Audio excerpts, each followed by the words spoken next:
everybody. I am aware that there is Happy no Tuesday. screen change yet, and that is because I did a skill level up. Okay? I did a skill level up. So that dichotomy can dip around after I show this thing off. Because it was cool. Dichotomy was talking about YouTube videos and stuff. Dichotomy can see it. And I'm, as you guys know, have been trying to make. We're trying to do a lot of stream upgrades. Okay, we're trying to do this whole thing. In fact. And one of the big things is having cooler. Well, actually, not even just cooler. Anything at all. Transitions. And so I had to learn how to do that. Which is not as straightforward as you may think. However... It never is. I learned how to do it. I hope you were watching. That was a quick... I was watching. That was just I saw a baby popsicle pal go by. Yes. It's just the Ori pop transition right now. But it's just apropos dichotomy because of what we were talking about earlier, videos and transitions and stuff. Yeah, I transed on the stream. I trans the stream. Bippity boppity boo. But so now I get to play around with that cool stuff in the future. And on top of that, recently I learned about apparently there's a movement that just started happening.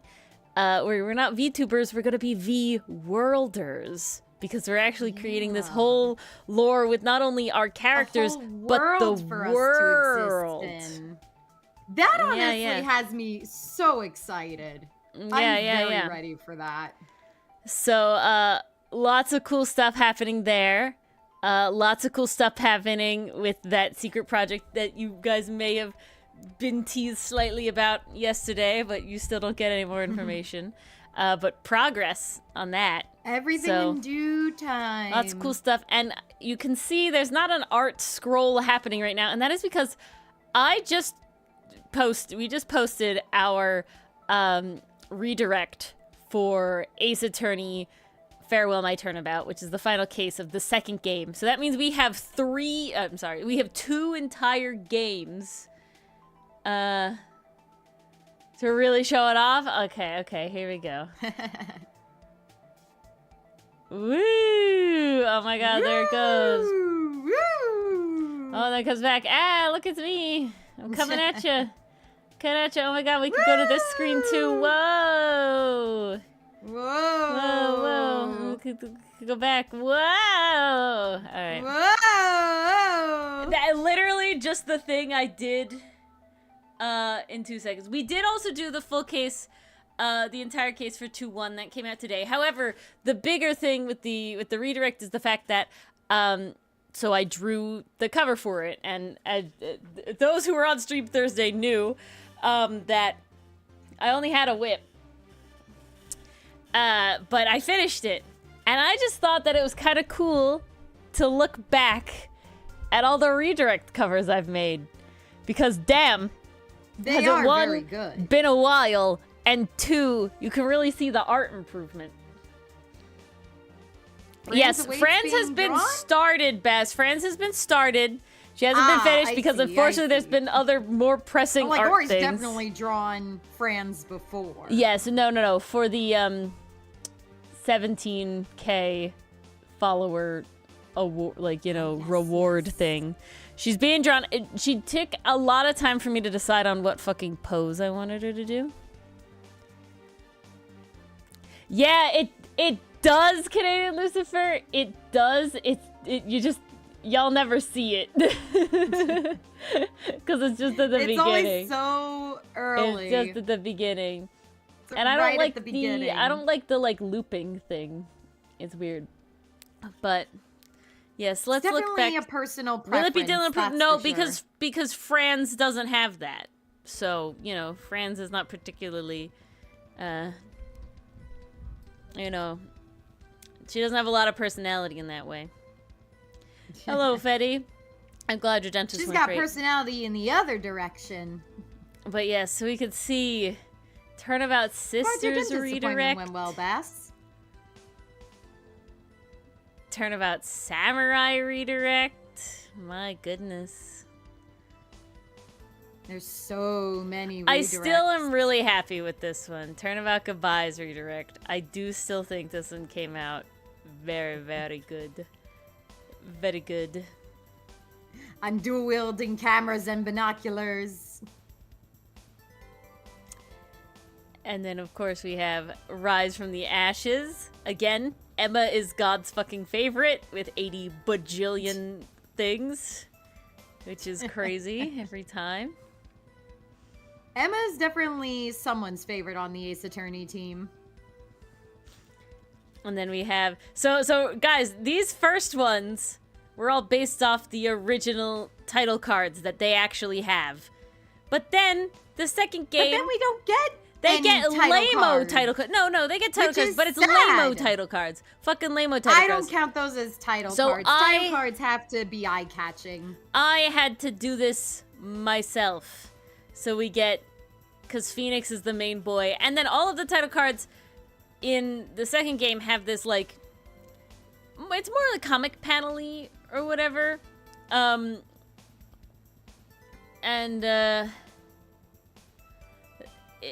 So I did that with the broken glass here because I got hit over the head as Phoenix. Is there anything nobody's doubled up? I would say in the regular thumbnails. For the well, yeah, but none of the redirects. Everybody's always doubled up. Not usually a redirect, just because everyone's kind of there. There's the secret sauce one is the fact that I don't exist in this one. I'm not in this one because no character. I didn't play any additional character. I only played Phoenix in this turnabout. No Cap. Really? Yeah. Oh, I never realized. You played Lotta. Dylan played Yanni Yogi. You played the parrot. Yeah. That was everybody we met. We had Grossberg come back, and then that was it. That was everybody in this turnabout. And he played Von Karma. Von Karma, which was Dylan. So, yeah, I didn't play a single character besides Phoenix in all of Turnabout Goodbyes. That's nuts. It just wasn't many.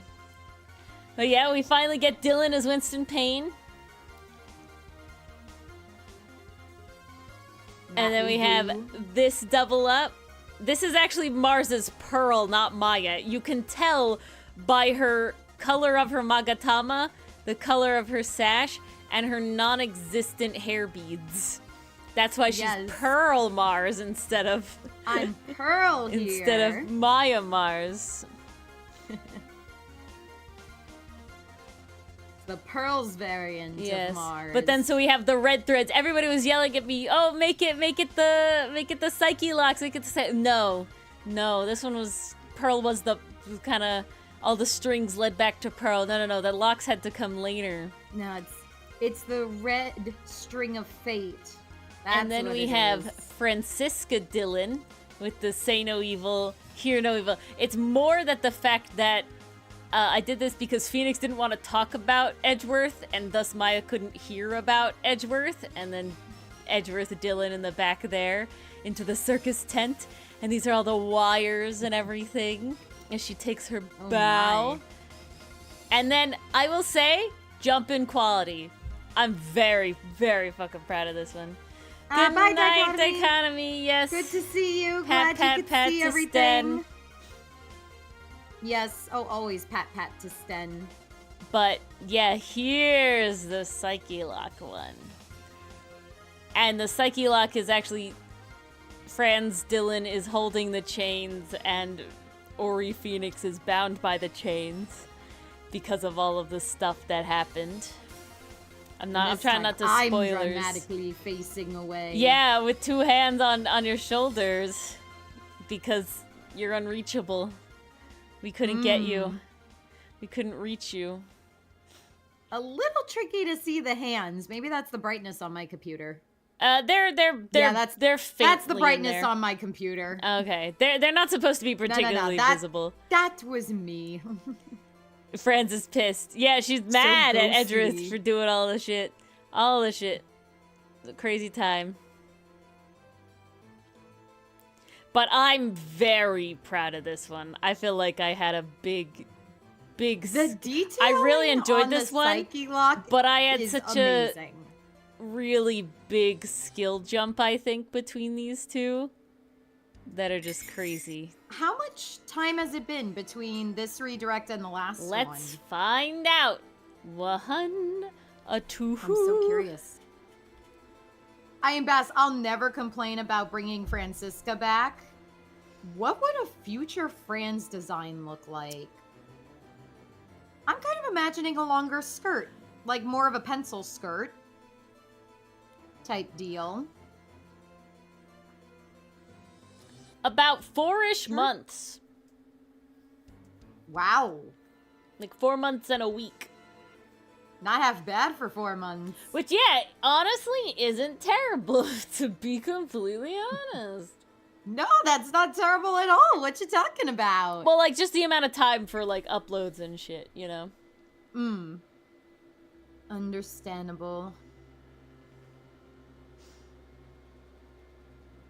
I do think no matter what, Bass, Franziska needs to keep the ruffles. That's just a Von Karma staple. She has to have ruffles no matter the Especially because outfit. Edgeworth keeps the cravat, you know? Exactly. Franziska in the future would have glasses, I think. I would like future Franz I'm gonna to have say, glasses. I'm gonna have to veto that. I'm gonna have to veto that. Really? Von Karma never wears glasses. glasses. Von Karma never wore glasses. And glasses are genetic. Yeah, but we don't know about her mother. I know, but I'm just saying, Edgeworth wears glasses because of his dad. And I would say that while Franz has improved, I don't think she could get out from the Von Karma has to be perfect. Exactly, Bass, exactly. You know? Oh, so you think she'd wear contacts, hide the fact? Yeah, I don't think she'd be, if she had to wear corrective lenses in any way, they would be contacts. That's a crazy amount of trauma to not be able to wear glasses. Imagine being would always raised have the whip. She would always have the whip. She's not giving up the whip. 18 years of your life by a man that is drilling into you must be perfect. At least present being perfect to everyone else. That's not something you just get over, you know? No, you wouldn't. But, like, how far from that would Ace Attorney 7 theoretically be? We're pretty far in the future. She could have started talking to a therapist. I'm gonna be honest. There's only one confirmed character, and not even technically confirmed, that went to therapy. Oh, really? Who else has gone to therapy? Only Adrian Andrews probably went to therapy. Oh, that's right, she did. Because I'm sitting here thinking, no, our main boys have not gone to therapy. No, Phoenix definitely hasn't. At best, Adrian Andrews went to therapy. Agreed, Canadian Lucifer. She would have issues with her right hand after being shot.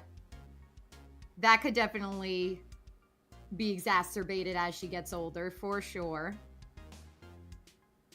I'm trying to think how that would reflect in the character design, though.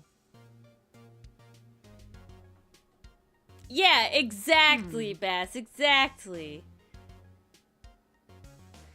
Okay, I just wanna for maybe for Mars's sake mostly, but I just wanna list the names of the next 4 Ace Attorney videos that are coming out. Okay, the serialized ones. Okay.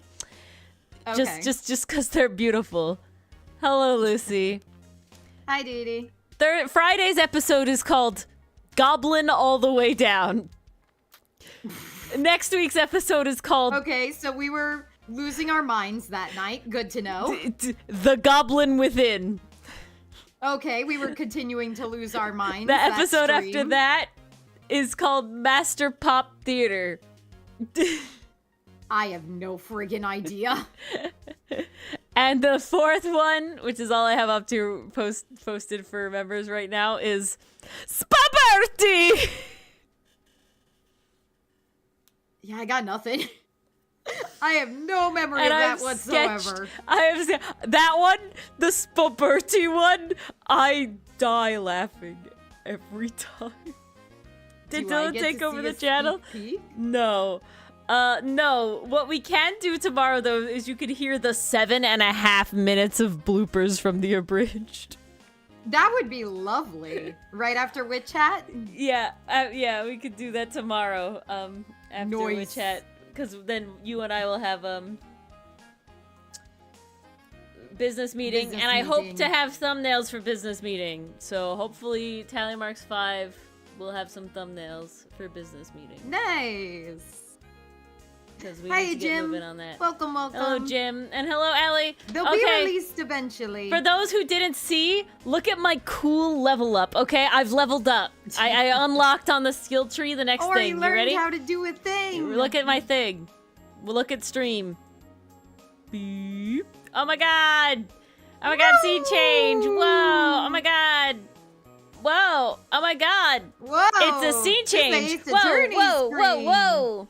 Whoa, now we're back in our chairs. Along with the tilde-cut, no tilde-cut.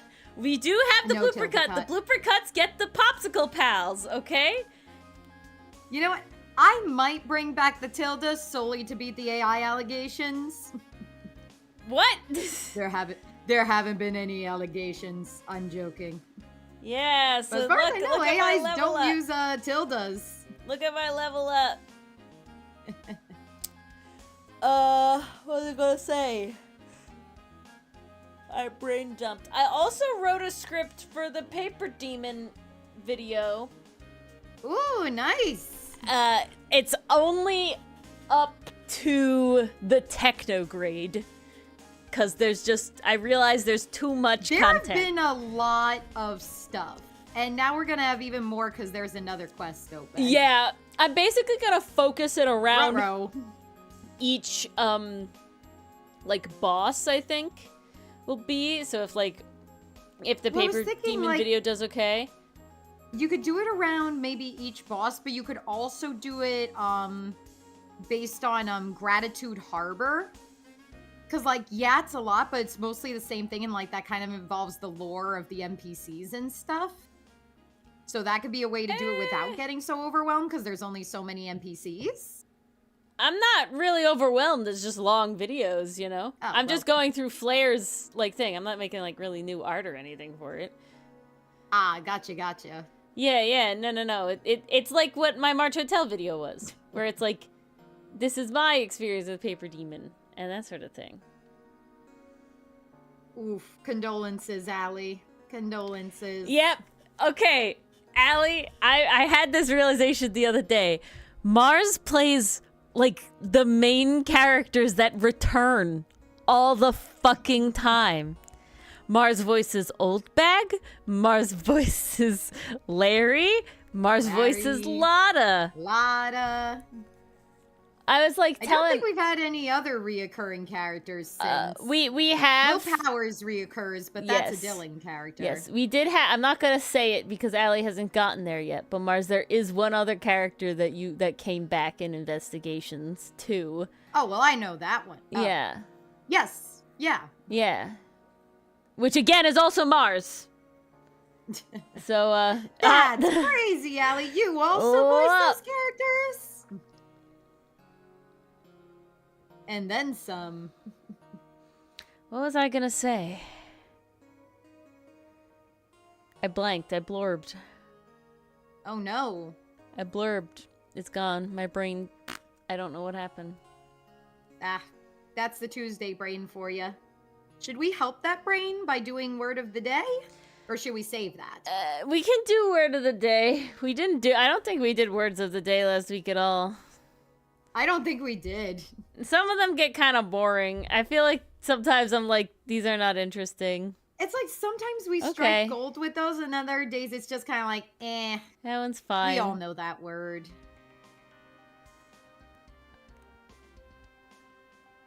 What?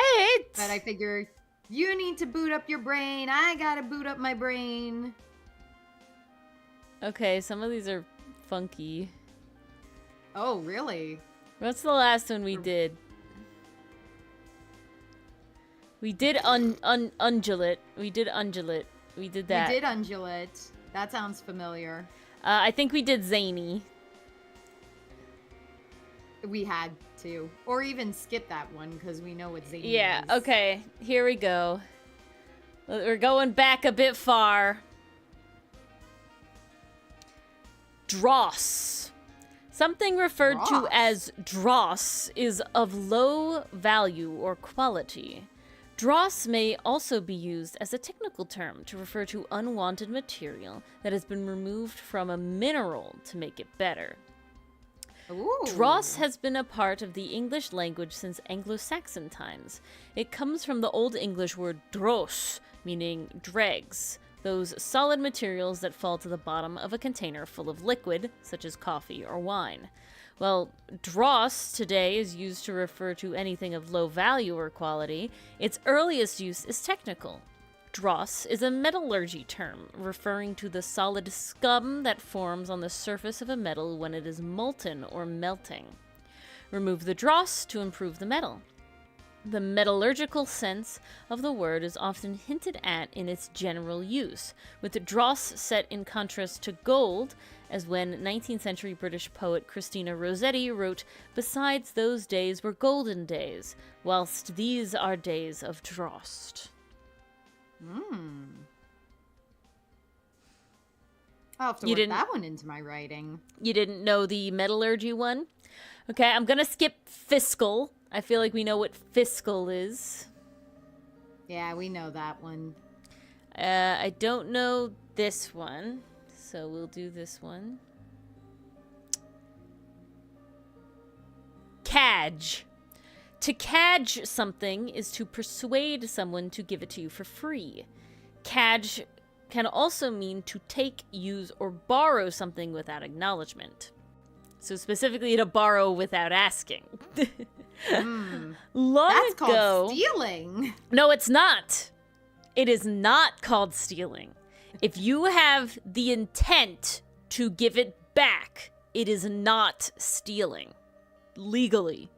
Now, you have to be able to prove that you always had the intent to give it back. I was about to say, you gotta confirm that intent then. But if you can prove, in a court of law that you always had the intent to give it back, it is not stealing legally. Legally, actually. If you literally, write a note or something where the item is because, you never think they're gonna, notice it before you put it back, but you just do it just in case to cover your ass, that can help. You know what I'm saying? It seriously is. It's borrowing without asking is not stealing unless you actually mean to never give it back.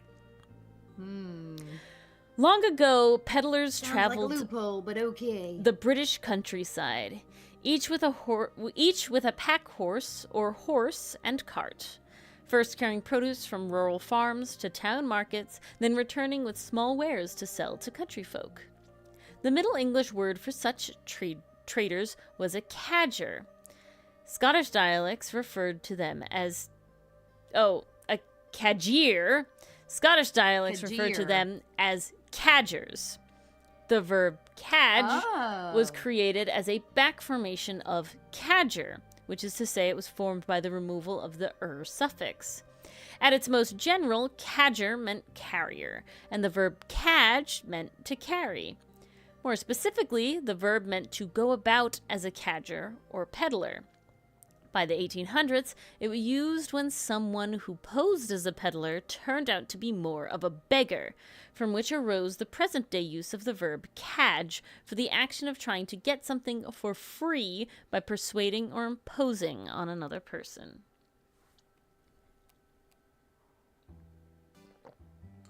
I'm really forgetting to give back the item. I don't think that holds up. Well, then it's no problem. All right. I'm going to skip oblivion.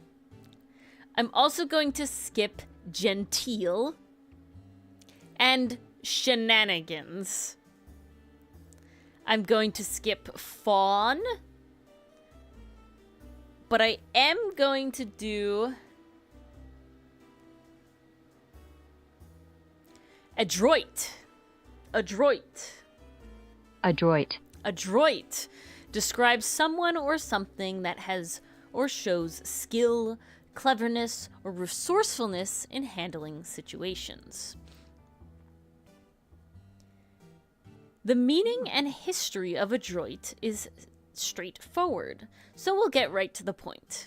English speakers borrowed the word with its meaning from the French in the mid-1600s, but the word's ultimate source is the Latin adjective directus, meaning straight, direct. Adroit entered English as a means for describing physically skillful sorts, but it came to be applied to those known for their experience, for their expertise, cleverness, and resourcefulness too.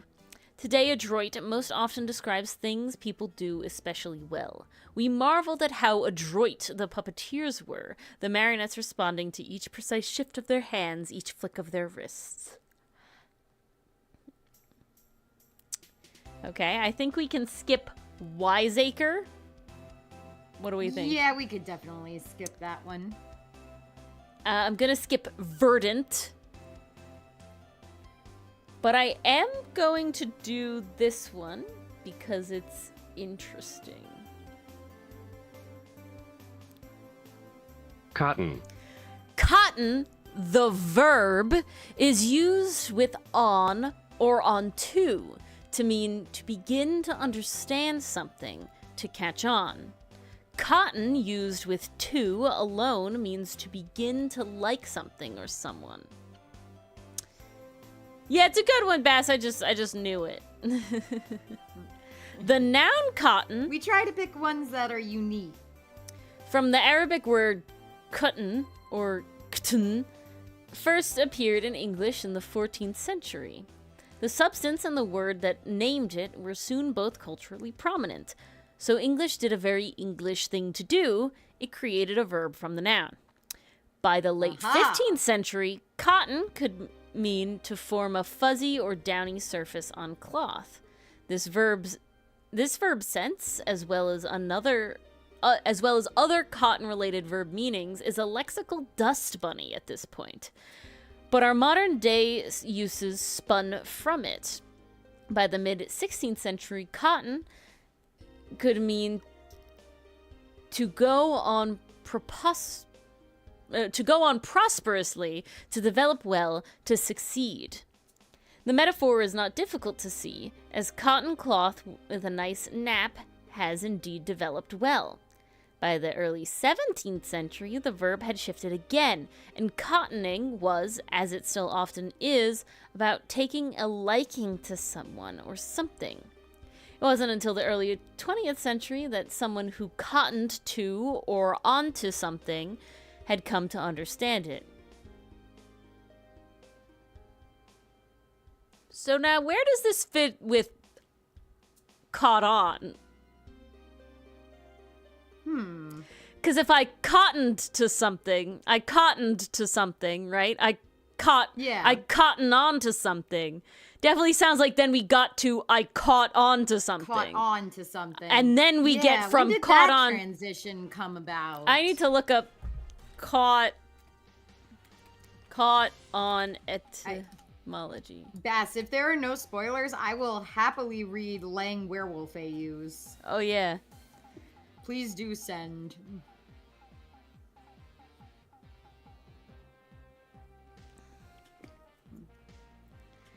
A little bit of chocolate. I want how we got there. Oh, here we go. The evolution of the word. Is this what I want? This is not what I want.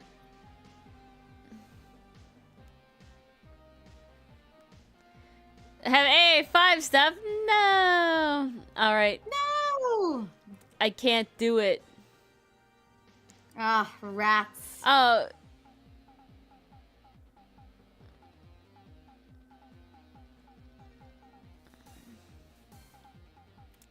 It doesn't seem there is a link.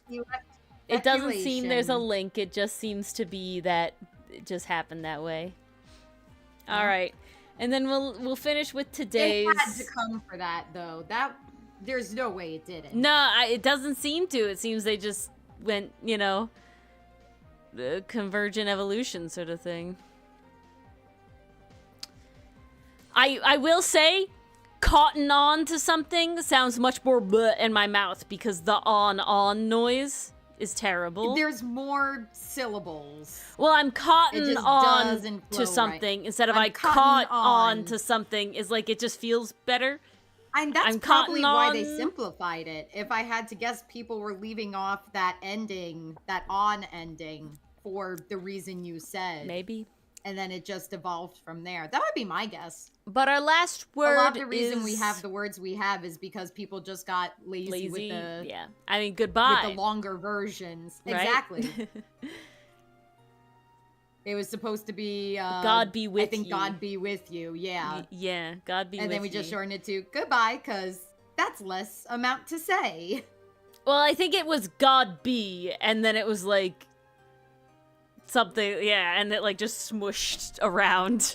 Yeah. Yeah, exactly, Allie. All right, today's word is We took laudable. the God, we took the B, and then we took the Y. Laudable is a somewhat formal word used to describe something that is worthy of praise. It is a synonym of commendable. Let's have a hearty round of applause for laudable, a word that never fails to celebrate the positive. Laudable comes ultimately from the Latin laud or laus, meaning praise. Well, I guess it's loud or laus, meaning praise. Laus, I don't know. As done, laudatory. Take care, however, to consider the differences between the pair. Laudable means deserving praise or praiseworthy. It is typically used to describe things people try to do or achieve, a laudable goal or aim, or the work they expend to do so, laudable efforts. Meanwhile, laudatory means giving praise or expressing praise. It is almost always used to describe a favorable response to something, as in laudatory remarks and laudatory media coverage. Worthy! Worthy. He's just a little guy? I think we're talking about Apollo there, because that was Bass's last comment to Allie. Oh, a little guy, yeah. He is Apollo's a little guy. I will admit, he's a little stressed I guy. I like Apollo. I'm having fun with Gavin. Hasn't passed Edgeworth and Phoenix yet. I know we've spent a lot more time with Edgeworth and Phoenix mathematically at this point. But like Mars and I had whole talks about Phoenix, and Dylan and I talked about Phoenix at Edgeworth, and I keep thinking about Phoenix. I'm not thinking so much about Apollo yet. No, there's more time. We need more Apollo trauma. We're need getting more there. Apollo trauma. That's There's two more Apollo gases after this. Gases? I mean, yes, but Gases? I mean, they are gay. They are gay, so yes, gases. They did go gayer, faster, harder, stronger. So much faster. Okay, I'm not against that. So much more blatant. Not just as like mathematically impossible, Allie. Very possible, because we have witnessed it. But just as like my brain's running through like the scenarios and shit. It's all Phoenix. Like it's Edgeworth Phoenix all the way down. You know what I'm saying? I'm not like You're not thinking about theory-crafting Clavier about very Apollo. much. And you know, we haven't gotten there yet. I'm not thinking about Apollo that much, you know? I think it's going to be the same way it worked for Phoenix, where like we got kinda more had into them- it when we got to case 4. I think that's going to be Apollo's route too. I know one thing about Case 4 in this game, and it's not really spoilers, I don't believe. So we'll see, is all I'm gonna say. We'll see. Because I will be shocked a little bit. I'm curious to see where it goes, especially the case we're currently in. Really depends on how they do it. I feel like we know the answer to this mystery. It's just a matter of getting there and all the bullshit. Oh. I would say it's a very... Bass, it was nothing that I came across recently. It was something that I've known for a long time. And it makes sense. It is not a story. It is not a plot point. It is a format, if that makes any sense. I don't want to spoil Mars in any way. It's like, I would not count it as a spoiler. Oh, I remain in the dark. It's like if I know the existence of case 3-1. You know what I'm saying?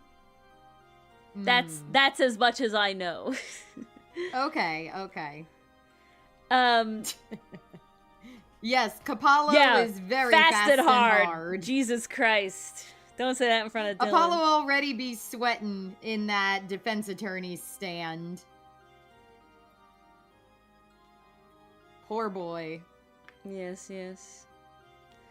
Oh, Allie, you are not incorrect, is all I'm saying. You kind of clocked it. But I was gonna say something else. Yeah, we were talking about the case a lot. Dylan and I, Mars and I, were talking about Turnabout Serenade a lot. And our feelings. We ranted confirm with me after Friday. Dylan said that someone in chat, well, you guys in chat were saying that it was written very quickly. I just want to confirm the that. Apollo game was written very quickly? Just to my understanding. Dylan, that's what Dylan said that you guys said. Yes, it was? Okay. Okay. Not to mince words, but it shows. Especially in this case. Yeah. And that makes me doubly sad because this is the last 2D game. I look forward to it, Bass, because I'm always curious what the process was behind the scenes. I could definitely tell, like, either they didn't have enough time to get every piece of the story right. No. Dylan had a very good quote. I don't know who said it, but you know, it's like a sentiment, and you'll definitely have heard it before. But it was I didn't have enough time to make it shorter. That's what this case feels like. That's what this case feels like. I could see that. Yeah, you know why. Yeah, Allie. That feels Allie, like a famous writing quote. Where have I seen that? I'm gonna tell you, it's because he's dumb. Because he then gets sad that I'm not going to pass this, that she's not a pass the smash option. He made it so she can't be passed the smash. And he knows that he fucked up. He knows now that he fucked up. Same with Mars. Mars ruined it. Does he want to cash back in his smash? No, you can't, because Mars ruined it for Burn Faraday. No, I have my receipt. It's still within the due date. Oh, no, it's not. Oh, no, it's not. Apparently, Allie. Oh, yes, it is. Apparently. I still love it. Case 1, great. I enjoy Case 2. Unrelated to the storytelling is my problem with it. I'll phrase it this way. I love what they're trying to do with the story of Apollo. I think it's very interesting. I think they're focusing more on the connections between all the individual characters to really make you sympathize and empathize with them. And I think that's great. I absolutely love that. I do think, though, that some logic was ignored for the sake of emotional story beats. That's the feeling I get. Is that necessarily a bad thing? Outfit matters. Not for everybody. There's people that can look past that, for sure. Matters. But it bothered us quite a bit on Friday. It really is, like I said, without any spoilers at all, it really is like it needed to get another pass. It needed another draft. It's nearly there. I don't even say it needed just another, like, go through it. Like, I feel like it needed a tightening up. No, it just needed to be tighter. It just needed to be tighter. It needed another draft. Or another edit. Like, they were so What close. A sentence, Allie. Wow. What a sentence. Wait, how were we robbed of that? I didn't have, because he's not Pink Princess, and thus he didn't have the Iron Infant or whatever. Okay. Bass, I like Case 1. My brain's jumping between these two cases. I enjoy Case 1. It's really how we square the circle in the end, we will see, because, you know, Case 1. Case 1 was very fun. I really enjoyed Case 1 of Apollo. I did enjoy Case 2 as the mystery was fun. Obviously, I didn't like the framing of a very specific thing, but that had less to do with the actual mystery part. That I chalk up to Japanese humor, to be honest. But so far, like, Case 1 and 2... It's like the vampire dies in no time. It's like, okay, just kind of something you gotta roll with. It's just really like, why couldn't Trucy be older? It's really that. It's like it goes from haha, okay, crude joke to, oh god, that's a child. Like, this is the problem. Yeah. That's the problem I'm having with it. They didn't need to go that extra step. Yeah. Like, But, that would have been hilarious, Allie. That would have been hilarious. I needed that to happen to Larry really bad. I know, Baz. I know. Vaguely about it as possible, speaking Baz. very vaguely. But yeah, I really did enjoy Case 1 and Case 2. I don't dislike Case 3. It just definitely the rush is showing here. That's really it. I love the story of Case 3, and I love the connection between the characters. I like that we're getting more character relationships on screen and kind of seeing how they work. That's really fun. Again, I just think one very logical thing was sacrificed for the sake of showing how close these two characters are. I also feel like it was like just how we kind of felt with like Rise from the Ashes, where it was like, oh, it's so good, except why didn't we have like a Gantt breakdown, like a true Gantt breakdown, which we needed for the catharsis that really would have put it over the edge. And also it was very long. Spice. We wanted to be more satisfying. But it's the vibe of it was almost there. I see that with this case, right? Without going into specifics, a lot of the problems we have, I find without sacrificing what we currently know, and obviously we haven't finished it yet, so who knows how it's gonna end up. But with what we've played so far, all of the problems we've had, I feel like could have had very easy fixes. It just needed one fine-tuning. Yeah. More fine-tuning. No, Allie, we talked so much about Oh, we've ranted about that for like 2 hours. We have ranted about that one for a while. How it really was. I wanted that man to break. Bass, I didn't get that. The problem is you don't get the catharsis out of it. He's never really upset by it. He just is like, ha, jig is up, ha. Like he doesn't all feel according to Keikaku, like we got him. It doesn't feel like he was got. And I think it stung all the more because we lost the 50-50. We lost the 50-50. We were already kind of like stung but from on top of that, it's a very long case. And it's not just long in time, it's long, like it feels long. As it was being in the precinct. Was it the precinct? Yeah, that was part of it. We were over there. Yeah, we were over there for a bit. The one thing that drove me nuts there is we spent an entire day and it's like, well, this led nowhere, and then we're back to square one. It's like, okay, I get it. We've obviously mathematically... But why couldn't we just have a part that added to the mystery then? We've obviously Why did we need to spend all day solving a red herring? Longer cases, but I feel like I feel it in Rise from the Ashes more than anything. And so then to have him not have like a breakdown of any sort kind of really kills it. Like, it's really like we didn't win. It doesn't feel like we won, because even with it didn't feel like one of those, oh shit, he's one step ahead of us moments. It just felt like, nah, I'm just mad now. Well, because the idea is that we won. We got ahead of him. Like, we got him. He should have had like a break moment, right? Yeah, exactly, Ellie. It doesn't feel like he, because damage is already done. But the point is, congratulations, Allie. His whole thing. We lost bad. His whole thing was that he was making a grab for power. That was the whole point of his whole deal. And then what is happening now is the fact that he was losing it, right? Like what happened now in the case that we do, he was losing it. It was slipping through his fingers. He got reckless because it was coming back around to bite him, right? The acts that he did to get this power. So he should have had a falling out. He didn't, but what did he win, Baz? People who get power never want to lose power. he never won. He finally got the thing, but that's not the end. You know what I'm saying? Like what dictator is like, oh, I got to be dictator, who the fuck cares after? Like, no, they want to be dictator until they die. Like, we're going through this problem right now. Don't remind me. Right? It's not like, oh, he did win, and then he had to win again. You know what I'm saying? like there was not an end to it.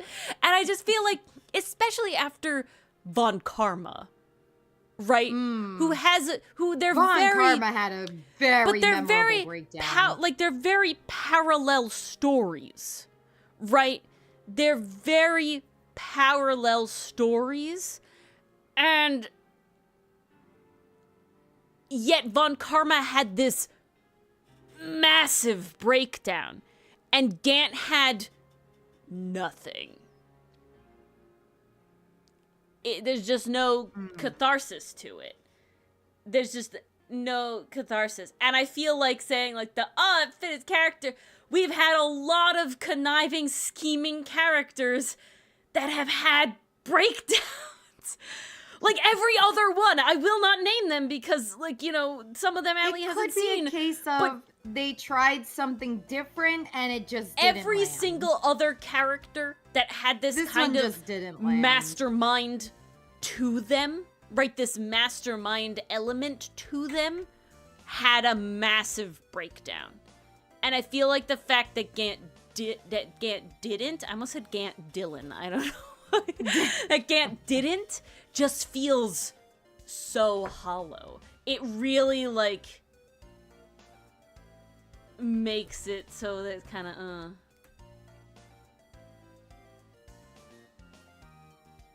Maybe, Bass.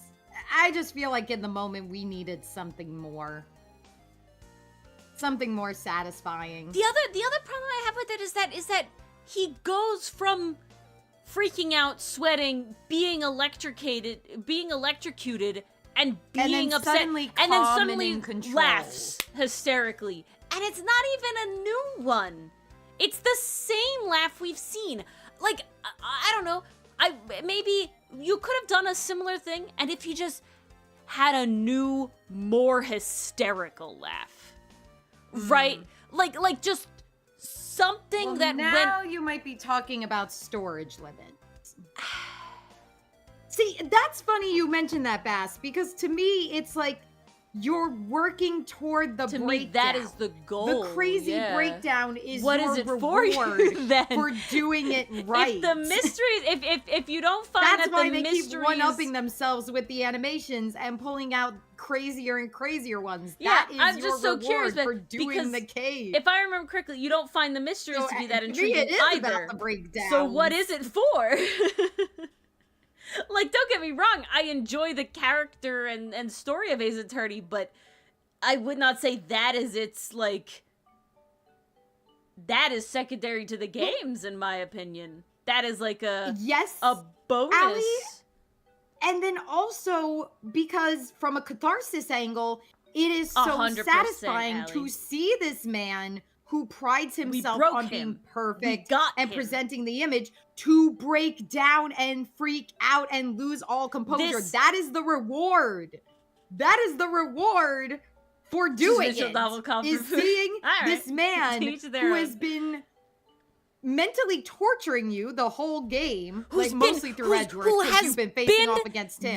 And you know that he's the reason Edgeworth is the way he is. Like, there are stakes there. There are emotional stakes. So you want to take him down. And who pulled it's off... satisfying to see him break. But again, it's with this parallel. Von Karma pulled off a really good crime, right? Yeah. He got away with it. He wasn't caught for years. He nearly got away with it, right? And the only reason he didn't get away with it is because he basically had a little mental break at some time before this. That he felt like he couldn't do it. And so then, well, he, again, masterminded this plan that was going his way to then manage, and again, the only reason we got him was because Larry was a wild card, right? And so to get in the brain there, but to get that then out of him, it slipped. With Gant, we specifically got him to out himself. That was the whole part of it. That was the 50-50, right? Was we got him to get himself. Mm-hmm. So I feel like there should have been, he's been making us like walk into traps for the entire more. game. Now we get to turn the tables on him. And it's very satisfying. And I guess best to me, part of that is the breakdown, right? Like the villains to me are memorable characters in part as to the gotcha moment, right? I like Von Karma, not only because Dylan plays him hilariously, but that breakdown was so cathartic and all of this. Again, Madame charm is never a detriment. having the that characters moment, of Ace Attorney are very charming. You could also argue that the over-the-top breakdowns are also a staple of Ace Attorney as well.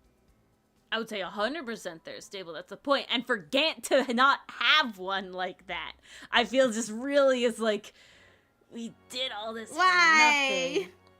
Yeah, no. I like Dahlia's breakdown. Dahlia's breakdown was great. And see, sending her ghost to hell was even better. Also, Dahlia not having a true breakdown in 3-1 then makes sense because we get it because you later. Don't get it right away because you're gonna get it later. But we do get it later. So it keeps us this idea of like, the chase is on.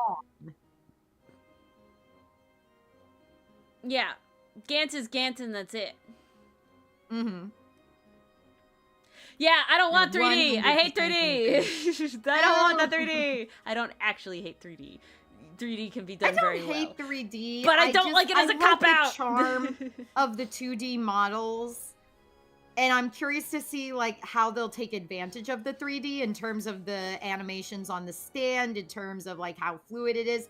I do think it's going to be less fluid just because of how 3D would work. I can't remember on who the it DS. was. I think maybe Willow was talking about it. Someone was talking about how it was like really weird how they did the 3D too. They like did it in like an odd way on top of making it 3D that I really just feel like, this is why I'm so curious to see it. How much money can I pay to get like a 2D remaster? Like I'm not joking when I'm saying that one, please, depending on how difficult it is to get, and this is obviously a long way away, but depending on how long it is, depending on how difficult it is to get the sprites from the 3D games for redirects, I might have to make them myself. That's gonna be interesting. I might have to make them myself. You might. Oh dear. I might just. Well, another Ori level up. I would do them in a cheaty way. Yeah, that's what I'm saying, Lucy. That's what I'm saying. That's how we make it happen.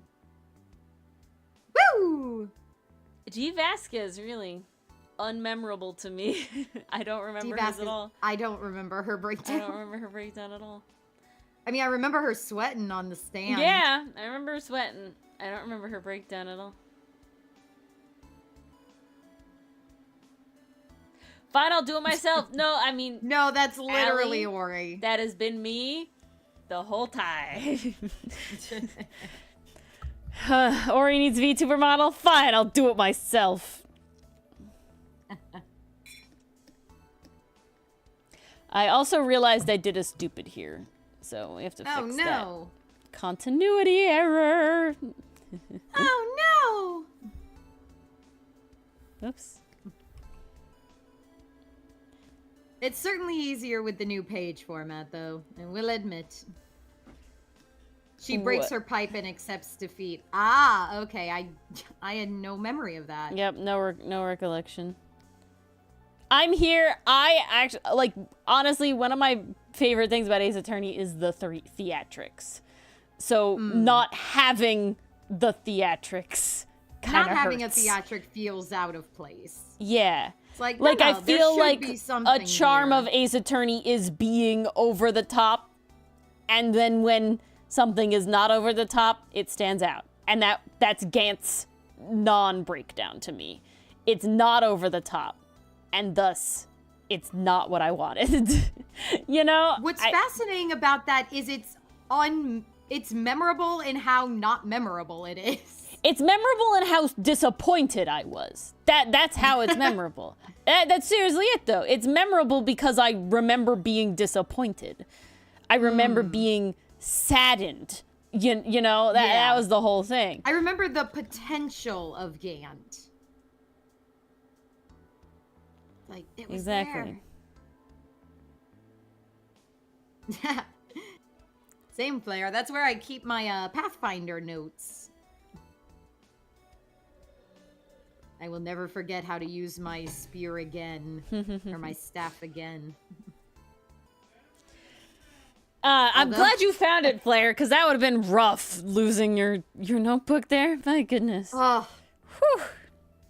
I was so worried, and then you're like, no, don't worry, guys, I found it. I'm like, whew! Oh, jeez. Good. I've realized so many continuity errors. Uh-oh. They're all my fault.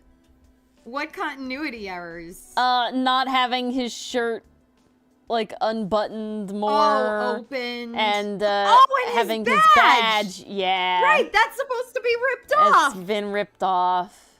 I didn't catch that either, so. Yeah, it's one of those things that you get so used to it one way that you just kind of lock in and phase out, you know? Yep. Such is life. Keep his shirt unbuttoned. We got a bass for continuity. It does currently have to stay unbuttoned so that Everett can for rebutton continuity, it. It's gotta be unbuttoned. Everett's got to rebutton it, guys. Yes. I'm not gonna say that. You must look presentable kind of way. Not flirty. Hello, pastry. How is rebuttoning flirty? I mean, one could argue that's aftercare after the main event. Oh, I was gonna say don't read the comic backwards, because then it's Everett unbuttoning his shirt. Oh, no. I definitely didn't notice, Allie.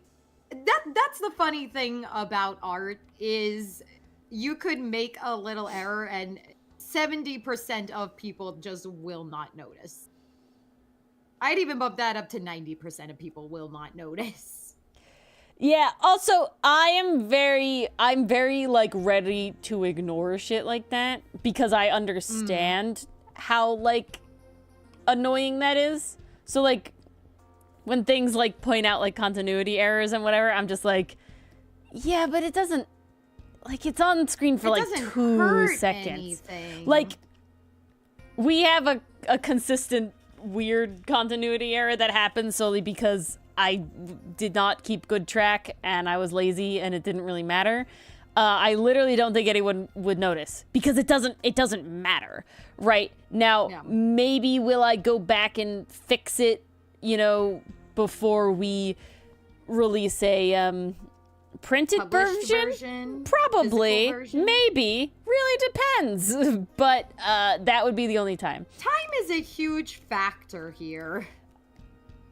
I'm like, it's also one of those things, I know how incredibly forgiving I am about, like, other webcomics and stuff, that I'm just like, if people aren't forgiving about ours, they could go suck rocks. You know, it's like, yeah. No. That was a pretty good line, Bass. I did like that one. Why That's can't a there great be one. a normal murder in this country? Not allowed. The universe won't allow it. I subscribe to the, like, Phoenix has the Gravity Falls effect thing. Oh yeah, that just brings chaos. That no matter it's where just he goes. anything related to Phoenix is just kind of like chaotic and fucked. And then like because Trucy, Mia's life was perfectly normal until Feeny got involved. That's what I'm saying. I guess there's technically one. The Mia versus Edgeworth case is certainly not perfectly normal. No, it's not, but it does come... No, it comes before she meets It comes Phoenix. before she meets Phoenix. But however, Edgeworth had proximity I was to gonna Phoenix say Edgeworth prior to had met meeting Phoenix. Mia. So I don't know. Maybe Well, that was Edgeworth's curse that he brought with him, and then it passed to Mia. Remember, it's Phoenix. Phoenix met Edgeworth, and then the Edgeworth's dad whole thing happened. Coincidence? I think not. And so now that led the cascade of all these other events that happened. No, agreed. That's what I'm saying. Yeah, I will say it was the snowball effect. Yeah, exactly. Apollo's just in proximity to Phoenix, 100%. Yeah. Poor Phoenix Apollo. is still around. We're working with the rights and all of that. It is contamination. I will say, now in the future, after he continues to spend time around Phoenix, maybe it will be past, infected. Maybe it will now be out of him. This is making me wonder in the Great Ace Attorney, because I know that's like it exactly. takes place way in the past. Is that where the curse began? Where did what? Say again? Oh, in the Great Ace Attorney? The Great Ace Attorney, yeah. Oh, maybe. What did the curse begin with? I mean, it is his ancestor, I'm pretty sure, so it would make sense. I'm fairly certain it would have started there. I love fucking cryptid Phoenix. I'm so here. It's such a good concept. And it makes so much sense. Like, Makes we so have much evidence sense. to prove this Well, is the Pastry Pup case. literally says it. Can't die. We don't hear about his parents ever at all. He's constantly whack things happening to and around him. No, Not okay. the Hanahaki! God, there must be so many Phoenix and Edgeworth Hanahaki fics that I can't read because of spoilers! One day, Mars. We're getting there. We're making our way downtown. Walking fast. I know, Getting through the but games. we need to walk faster! We're homebound. Doo-doo-doo-doo-doo-doo. I was lamenting to my mother about my computer space, and she's like, you really shouldn't have so much like stuff on your computer or whatever. And it's like, oh no, she was like, do you really have to keep all those old streams and stuff on? And I'm like, Mom, this I'm editing these videos. This is a backlog from years in the future. This is stuff I haven't edited yet. I'm not keeping full streams of stuff I've edited. I mean, I am, but that's not what I'm talking about. It's like, Mother, please understand, this is my hobby. Or jobby. That's It's a the word we jobby. had. It's a jobby. It's a jobby because honestly, currently, it's paying for itself. That's pretty sweet. Yes, I mean, Pastry Puff, I have read some. I have also read that one that somebody made for me for the spring swap. That has no spoilers. I need to work on my 2 for Ace Attorney bingo. Gotta give him a snuggle despite what he did. No snuggles deserved. No. Gar1 does not deserve snuggles. He's a racist piece of shit.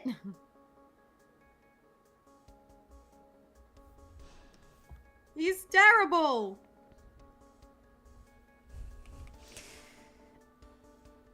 Did whatever get posted, Bass? Yeah, post what? I can fix his colorism. Bass, I gotta say, Avert's not gonna help with that. If anything, Avert's gonna make it worse. Oh, the spring fic for Ori? I thought you put it in the library, Lori. Yeah, I didn't put it in the library, but I linked it when I talked about it. I can get it again.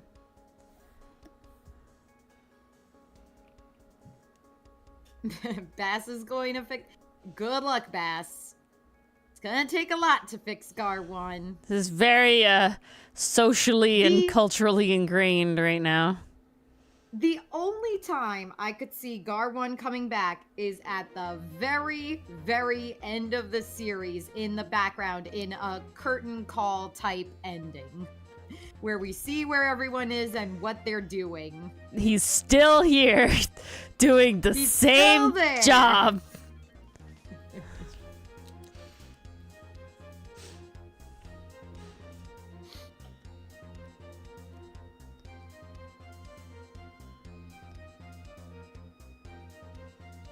He could be Bass, but that's not what he's doing. If he was doing the only thing for a living wage, all he has to do is stand there. Yeah, no. And guard access. Instead, what he was doing was poking him through the He was bars definitely like being an animal. particularly malicious. He was not just being a prison guard. Not just working. Guard 2, currently to what we know, just being a prison guard. Guard 2 might just be doing this for a living wage. Guard 1, though, he had some sadistic enjoyment out of all of that. Yeah. He's a little shit. Ah! Huh? There we go. I can't see. I'm looking at my I other fixed it. Oh yeah, I'm ready for Perry. I'm so ready for very ready for Perry. I do think Perry will be a very, very fun time to draw. We do have a little ways before that, though, unfortunately. We got a little ways. He will be introduced in season 2. I'm trying to think how he's going to be introduced. If it's going to be a benign introduction where he's just with Avrit in his crew, or if it's going to be like he's doing something and that's our first introduction to Perry. Personally, I like the first one more, I think. Because I think having him... more fun to start off seeing like, oh, okay, another one, and then you see him go off. And I was like, oh, shit. Like, oh, we gotta worry about this one. Yeah. We gotta fear this one.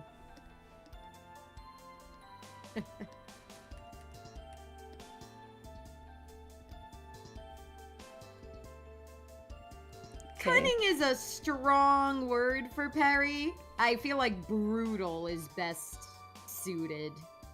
Sadistic is right, though. Sadistic is right. Sadistic is right on the money. I will give spoilers. He's not a platypus caller. No.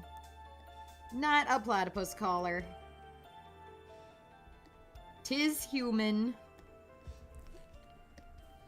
'Tis human. And I'm very excited for his design. I think it's going to be something. Well, it will play off Honestly, the idea of the uniforms thing. My two biggest writing references for him are Jabber and Envy. Those are the two characters I'm kind of going off of to inspire him. At least in terms of personality. I can see it.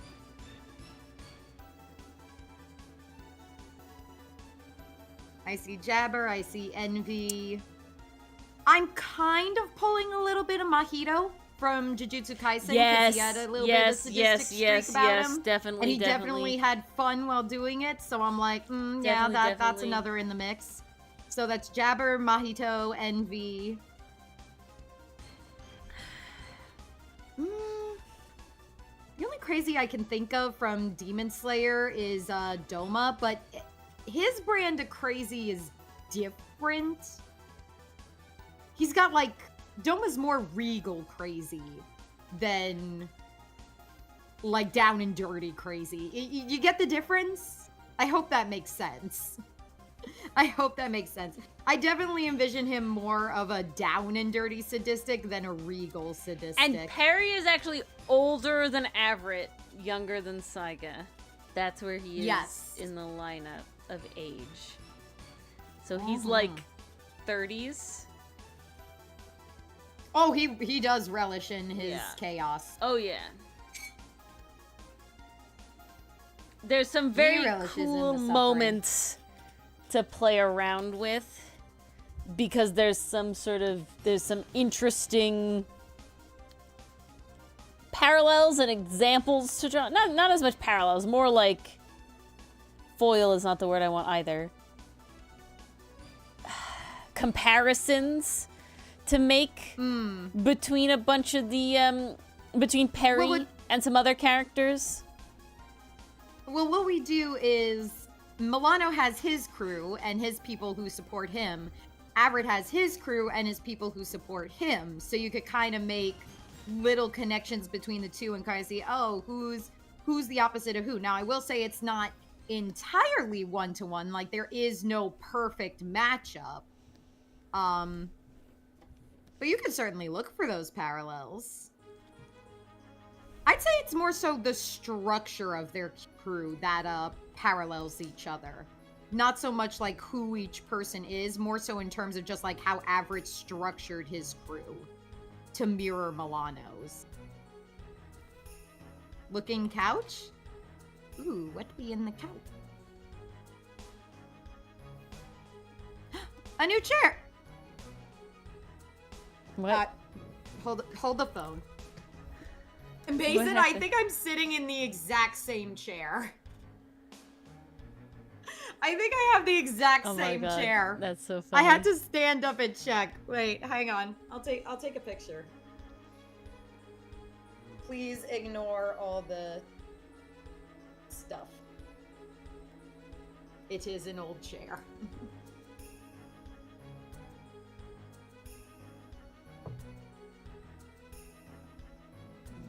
Couch. Chair. I'm pretty sure it's the exact same chair. Clay. One day, yours too could be as beat up as mine.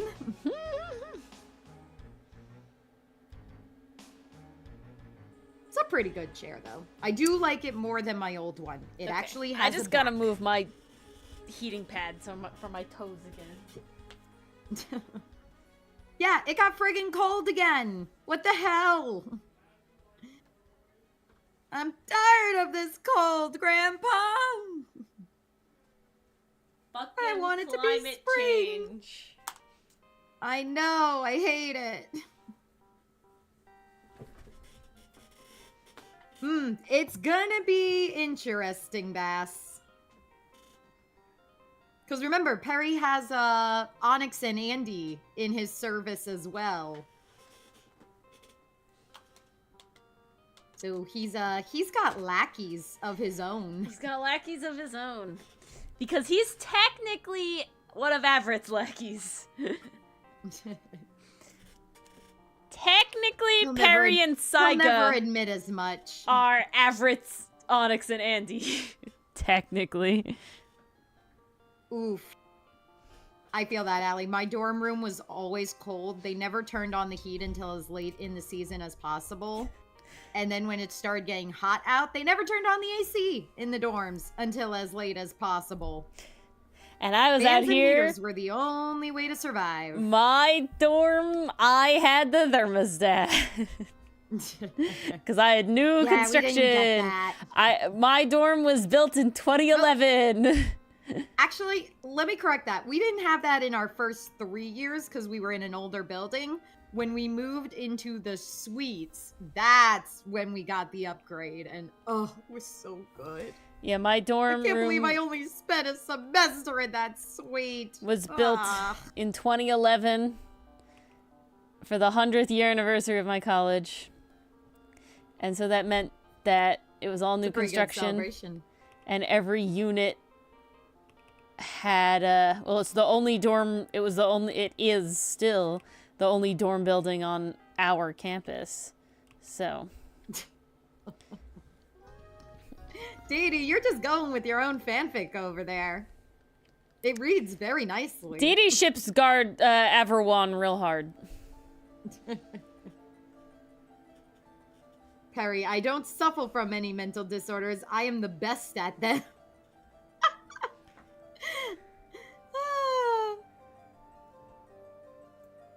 Amazing, Bass. Incredible. What are the 2 songs I have for Perry? I have a couple songs. I don't think you put them in the character playlist. No, because we didn't make a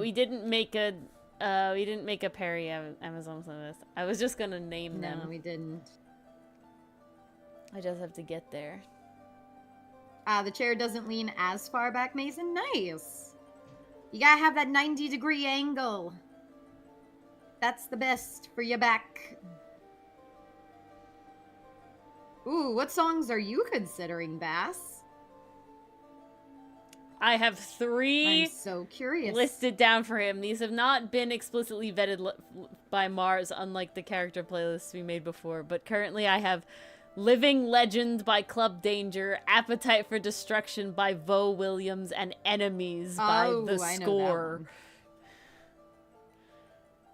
Yeah, I'd say those check out. I'll have to give them a listen again to check the specifics.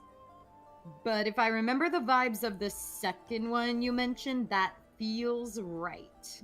Have an appetite for distraction. That's how it goes. Oh, maybe that's not the one I'm thinking of. You'll have to send them to me. I can take you a screenshot of them and you can look them up. That works perfectly. There you go. Ah, lovely. Thank you much. Now I got some homework after stream. Damn, that is the same chair. Yeah, right? I told you, it was exactly the same. Wild and... Except you could tell I've been eating at my chair. I have! And I don't think Mars has, because she hasn't screamed at me about it. No, Pastry, I haven't. You got a Mars! This one, you gotta catch up right now. You're at the point that Pastry had to fast pass for. I see. But yes, Pastry, I watched that thing I refresh fucking Webtoon. Yeah, it's the one. The Tumblr is freaking out over it. It's the one. But I am fast passed as well. No, Mars has not gotten there yet. She's behind. No, I'm not. I'm behind. She's behind. But it is I'll the be honest, one. my Webtoons that I keep up with are Superfish, Starving for Attention, that's another one. The Moth Prince. And what else have I been keeping up with? Oh, the new one that just came out, Led to Lead. Holy shit, the Well, Soul Bird obviously, is because going it's to by kill me. Shorny, Jesus. Yes, I'm Yeah, up to date exactly. I'm up to date with Led to Lead, City of Blank, Unordinary. City of Blank I need to catch up on as well. Magic Fire's new one. So Magic Fire did Dreamwalkers. Magic Fire now has Royals. So I'm up to date on that one. Oh, I didn't know they started a new comic. Yeah, Royals. Nice. Obviously Cinderella Boy.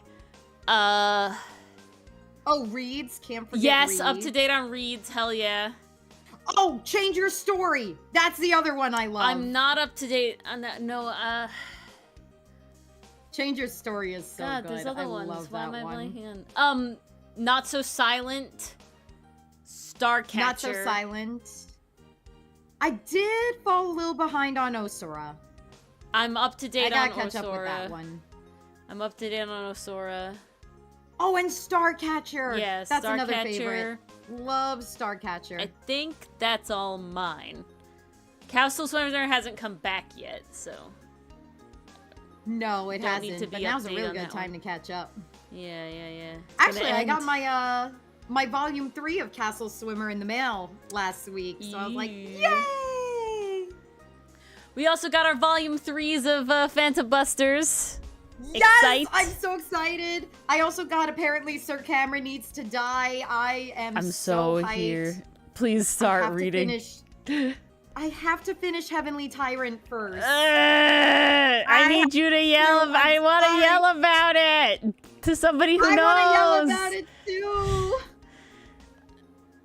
Okay, I'll do 10 chapters a night for Heavenly Tyrant. That should get me through. Okay. That'll be the plan. I just need to scream at someone about anymore, so Sir. Apparently, Sir Karen has to die. I'm about halfway. I'm a little under halfway, I think. Honestly, so when I open it, one beautiful cover. Yeah. Love how shiny it is. This makes my Crowbane very happy. No, very Love fun the cover. sprayed edges, gorgeous. But then also I'm like, oh, this is one of the smaller ones. This feels manageable. I like this size. It's just over 300 pages, I think, is it. That's it is. nice because Heavenly Tyrant no, is in the 600. Heavenly so. Tyrant is a big boy. Even It's a compared big boy. to Iron Widow is not that big. It's so fascinating, Oh, though. being The stupid. stuff they're getting into with it, I'm like, holy crap. I don't think so, No, Bass. Bass. Giddy death of the gays and the strange demise of the straights. Okay, now I gotta Is look that this up on a Story. whole title for a book, or is that two separate titles? Is that one long title, or is that two titles? Single title by Redfern John Barrett. All right, I found it. It's in the challenging category, but it's Oh, boy. funny, reflective, medium-paced. Right. That's what. If you found it in the Storygraph challenging says. category, you looked it up using Storygraph? Yeah, I did that immediately. Nice.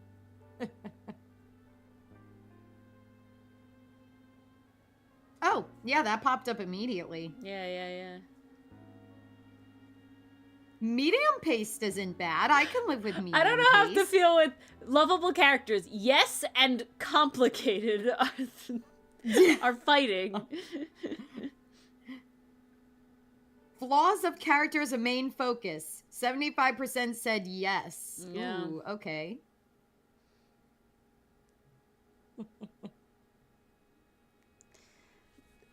The Ooh, biggest people are book I saying ever tried to read was character-driven. called Space, and it was a non-fiction memoir I'll put it in type my to thing read. that I tried to read for like 10th grade, and the whole first I don't think that's spoilers, Flair. You It's could go for bad. it. Yeah, no spoilers. For It's a a non-fiction non-fiction book? Go ahead, complain about the ending. But also, for those who don't know, apparently Sir Cameron Has to Die has a sequel on the way. Ah! I need that. I need a revenge. I haven't even read it yet, and already I'm sold. It's so good. I'm cracking up. We've hit a part where we have a little more, like, emotional depth going on. And like, Mm-hmm. I'm seeing where we're going from here. Me likey. My year of meats. That makes me think of the edible woman. Is it anything like that? My year of meats. Oops. That's not what I meant to do. Oh, just found it. Fiction, contemporary, informative, medium pace.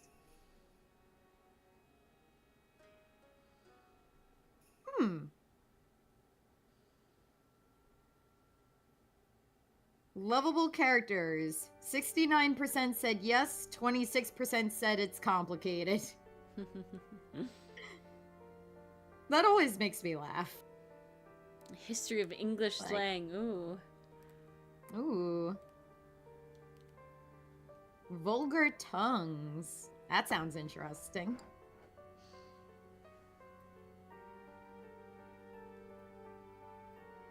It's really, really funny. So Dylan really thought that I read a bunch more, like, gay romance is the main, like, BL? part of it. Yeah, basically BL. But not just manga, just, like, everything. And I'm like, no, Dylan, I think as, like, books where that was, like, the specific, like, focus. And I am Focus? including manga, and he made me include every volume of manga. it was still not that much. I'm like, no, Dylan, I don't read a lot of romance in the first place. And if it does show up, it just kind of works its way into the book on its own. Well, it's like, seriously, what has there been? Obviously, Sasuke Miyano, all of them, and Hirano and Kagiura, all of them. I read Dekuboko Sugar Days, and then, of course, I Hear the Sun Deeper Spot. Waters was a BL. And then Deep Waters. And then now, apparently Sir Cameron has to die, which honestly has had more straight sex, technically. I mean, it's technically queer, but it was straight, so it was a man and a woman. Now was it a man in a woman's body? Yes. Do you count the throuple of Iron Widow? See, as queer? I didn't originally, but even with it, it still doesn't put me over the top.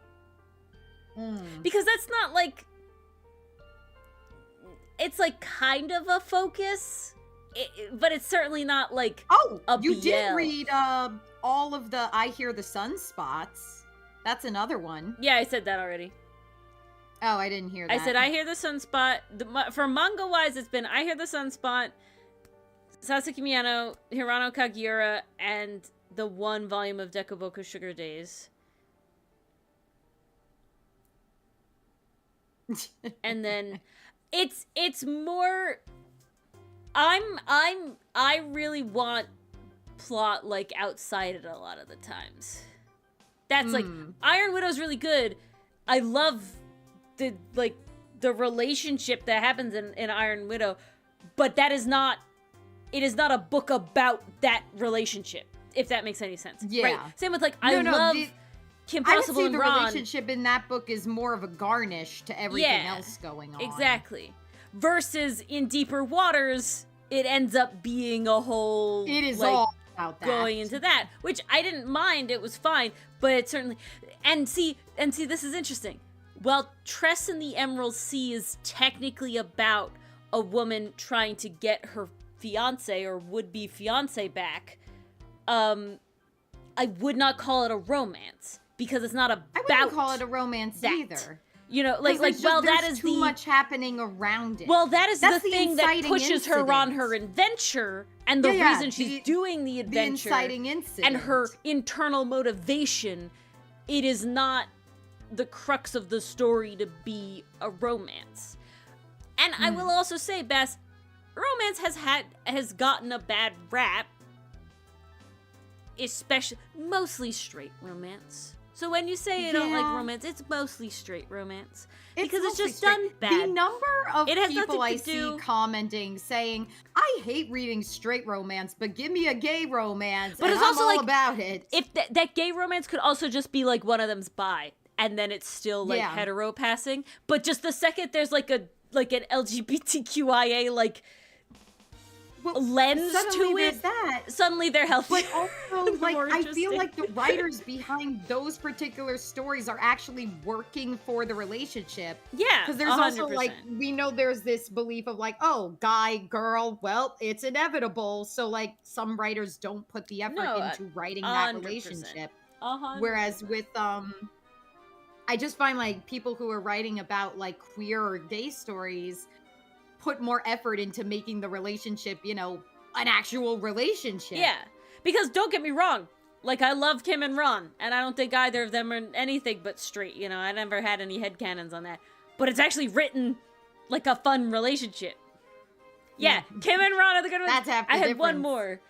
I had one more. Okaroon and Momo. Yes! Okaroon and Momo are the other straight ship I will die for. That one's good too. Love them. Kind of it, actually not only do they show the journey, but they show them interacting and having good times and trying to be better for the other person. There's give and take on both ends. That's a good relationship. I feel more relatable to more queer romance than I do to straight romance, even though I'm in a straight passing relationship. It's really funny. I think that has to do with it as well. Right, the other ones just frustrate me. And hearing about real, like the hets in real life that Dylan tells me about his friends and stuff, whatever. And I'm just some like, of them scare me. I'm just like, I can't believe that this is the real life that these people are experiencing. like it just tells me about all this stuff, and I'm just like, the number of "Am I the asshole" posts I've read that are solely about relationships, I'm just like, holy shit. Yeah, that's crazy. It's just like, just nuts. Yes, no, and that's so real, Canadian Lucifer, and that's why there's so much ship that way in like you know, that's why they talk about a lot of things, put that in the lens for like a lot of anime and stuff, is why we lean towards the shipping of the two male best friends, because they actually have more like time and interaction and like emotional, you know, investment together than the female love interest of male character, right? Like they're cardboard-ish. And it's very sad that way. It's very sad that way. Richard Linklater before trilogy. I have not, Bass. I am also here for Mustang and Riza Hawkeye. That's fine, a good too. one, too. That's a good one, too. It's a good one, too. Oh, I don't feel like we had enough time with Rapunzel and Eugene. Yoko and Kamina to enjoy that. No, not really. Very little time. No, but I love Milo and Kita, Eugene and Milo Rapunzel. And Kita is good. Top tier ones. Both of those are great.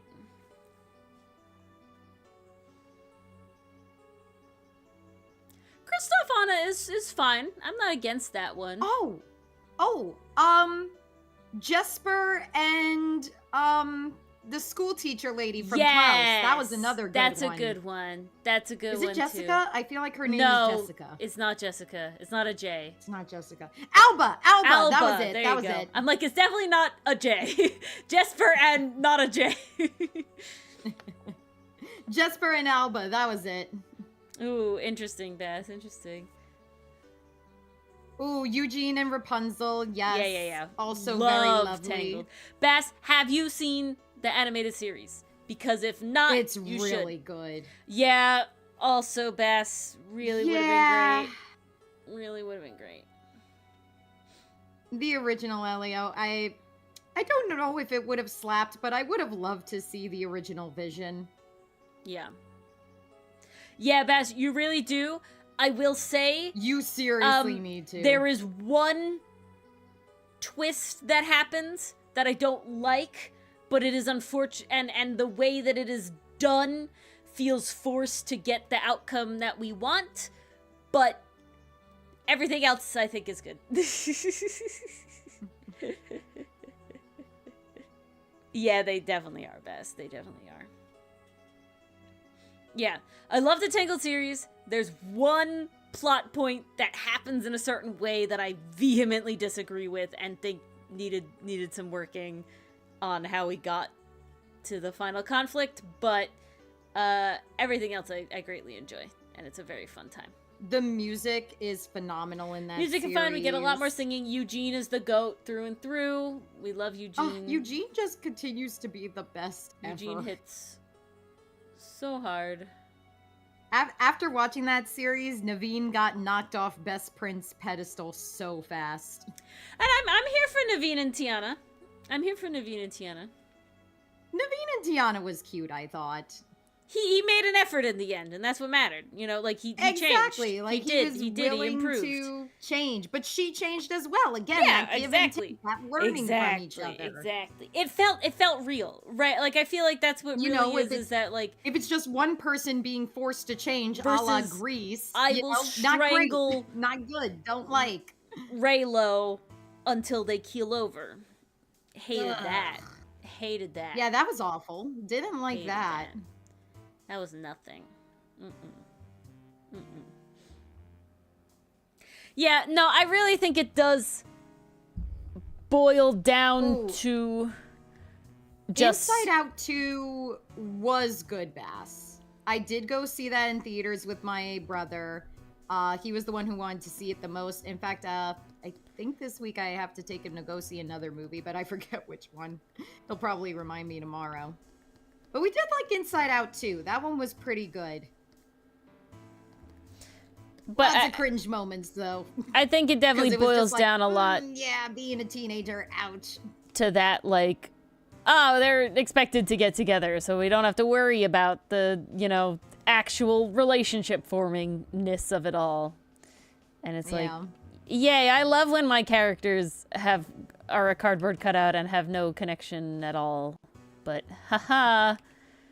Hi, I'd love to feel nothing while watching this, thanks. Yeah.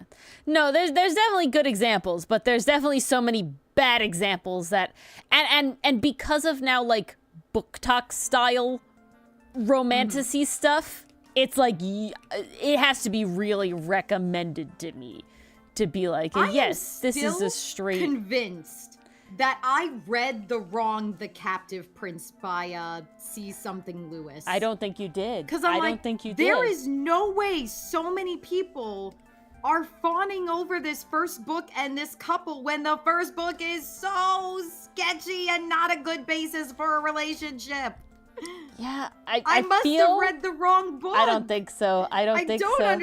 There's no way. There's no way you read the wrong one, Mars. I think it really is just some people are accepting of that for their ship. They'll look past it. Uncomfortable. Yep.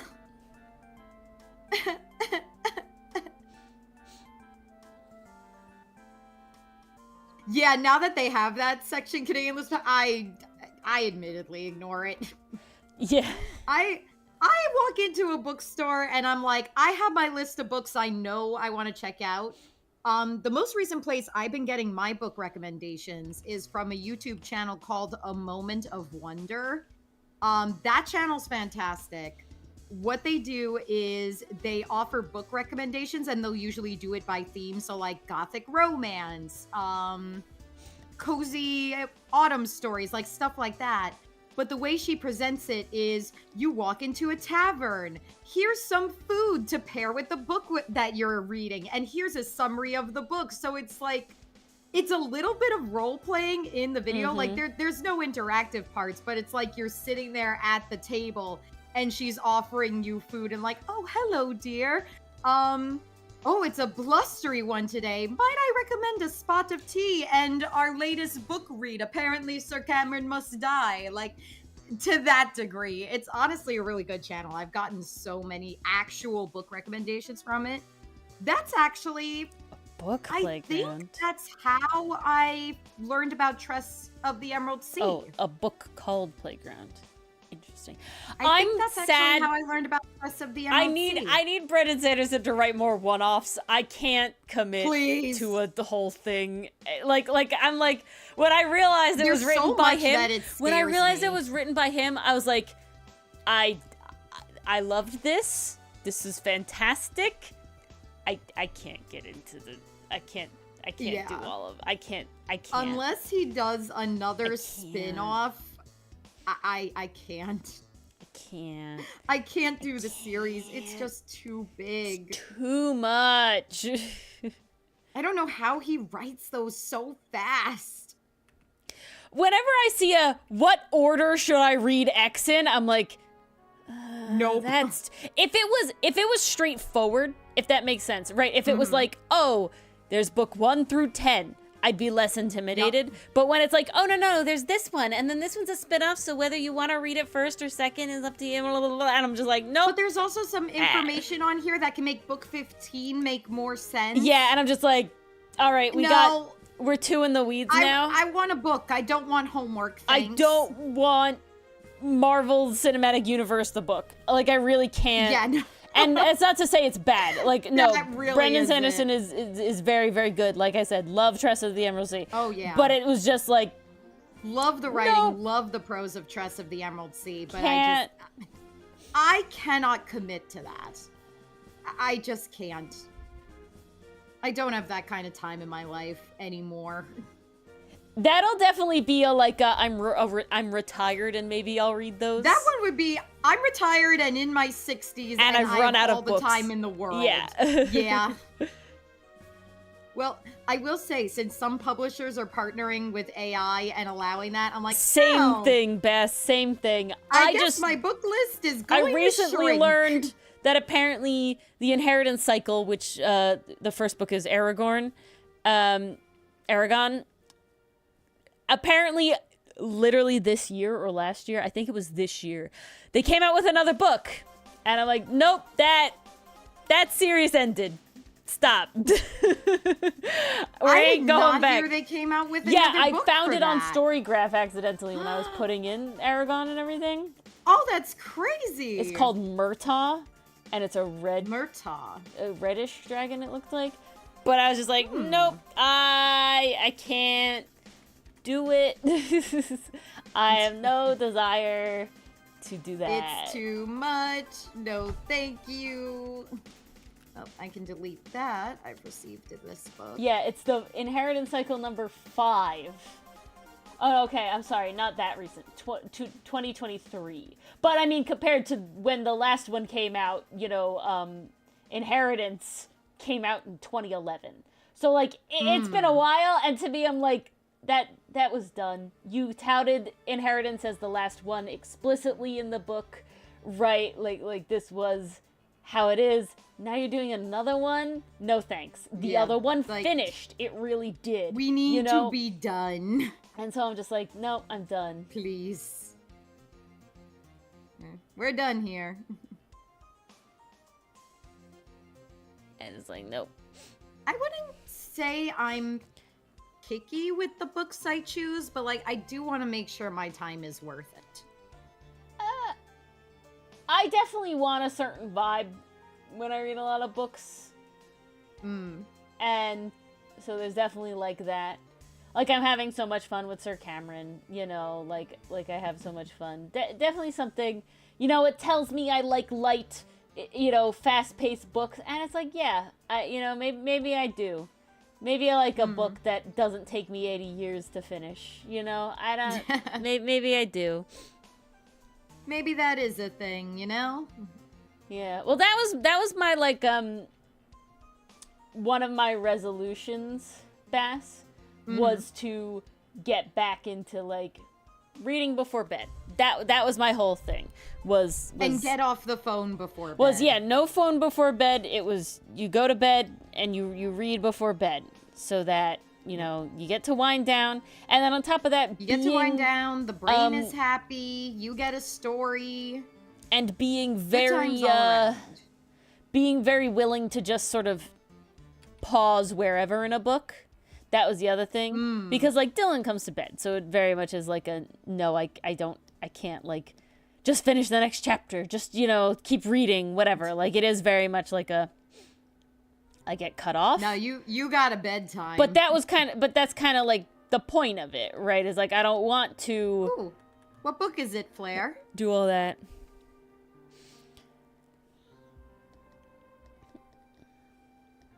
The book club would be cool, Bass. I will say I'm currently reading Blue Flag the manga and Heavenly Tyrant, so I got to get through those first. I refuse to do multiple books at once, I'm going to be honest. The only reason I could do those two at once is because one is a book and one is a manga. That's the difference. I literally am like, nope, I have my Phantom Busters book, I have, 2 Witch Hat Kitchens, but nope, I will not read anything else until I am done with... I need to order the other Witch Hat Kitchens.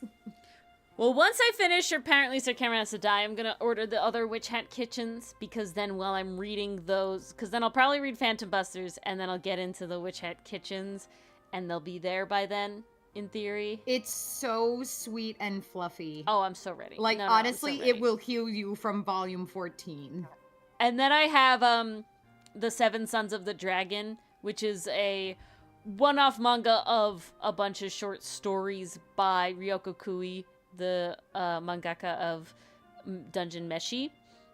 So that one I'm reading, like, that one's like my interim book. So, like, I literally read, like, one chapter, one story of it, between finishing The Smoke Gets in Your Eyes and starting Witch Hat 14, because I didn't have it yet. So okay. Yeah, my plan is after I finish Blue Flag, and I mean finish, like the entire manga series is out. It's been ended for a couple years. So I do want to finish it. Then I'm going to do Witch Hat 14, and then I'll do Phantom Butters. Phantom Busters, not Butters. Oh my god. Legends and Lattes has a bunch, like, after. Legends and Lattes has a bunch after. I was reading another book called Can't Spell Treason Without T, and then there's a whole other bunch of sequels for that. There's also another book called The Tempest of Tea, which I really want to read. That's been on my list for forever. There's so many good ones. That's an interesting one, Flair. Because I read so, like, it's very, like, however much I get to read. Like, I haven't read I'm Very Sad. I'm not actually that sad, but, like, I do want to read it. I haven't read, apparently Sir Cameron has to die in, like, 2 days now because it's been just going to bed. Oh, no! I was just having fun. I was editing the abridged. I was listening to the bloopers again and again. Because I crack up every time. Well, that's valid. There's a reason that the book called out to me, Bess.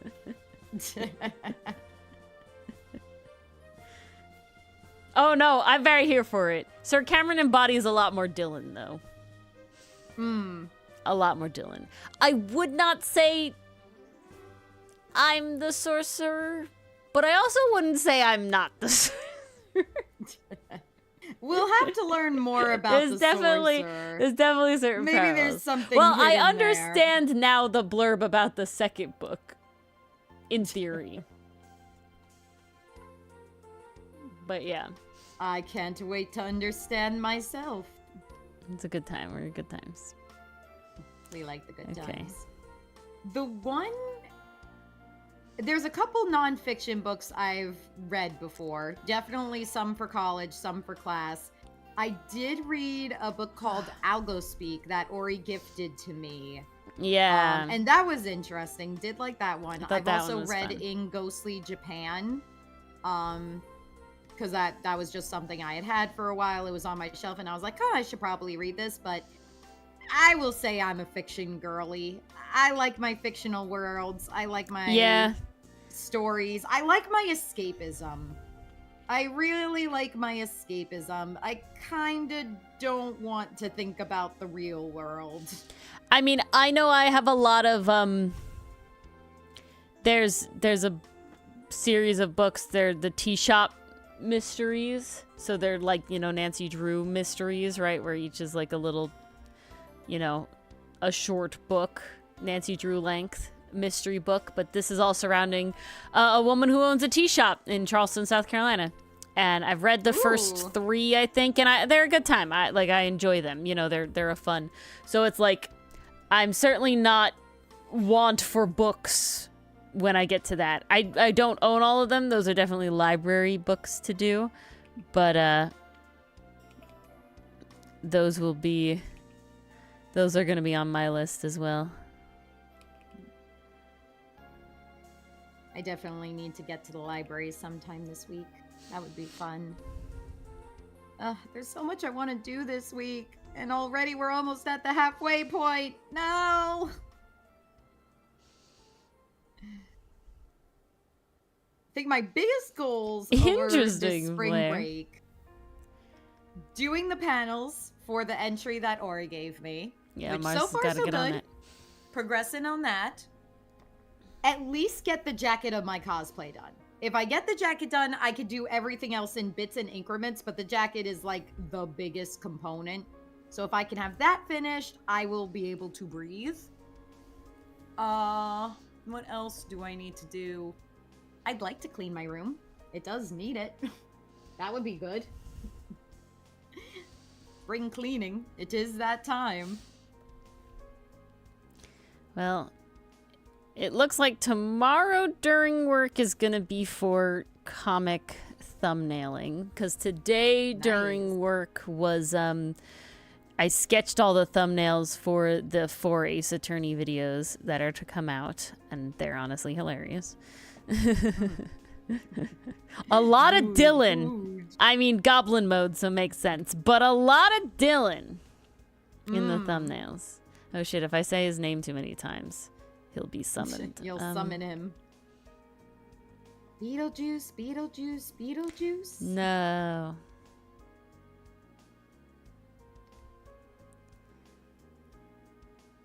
How does that work? What? Hey, you got the data, Bass. Now you know. Now you have evidence. I've lost my train of thought of how this works. Oh dear.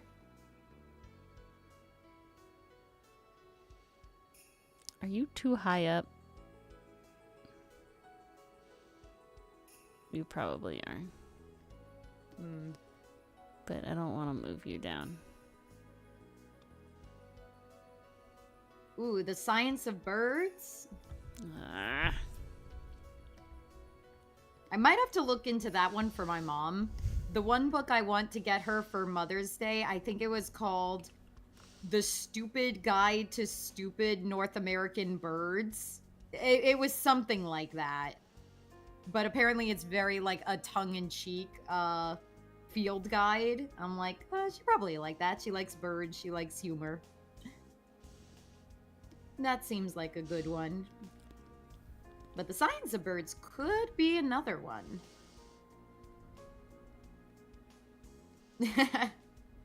I feel it, Allie. I woke up this morning and I was like, ooh, time to get stuff done. And I was like, no.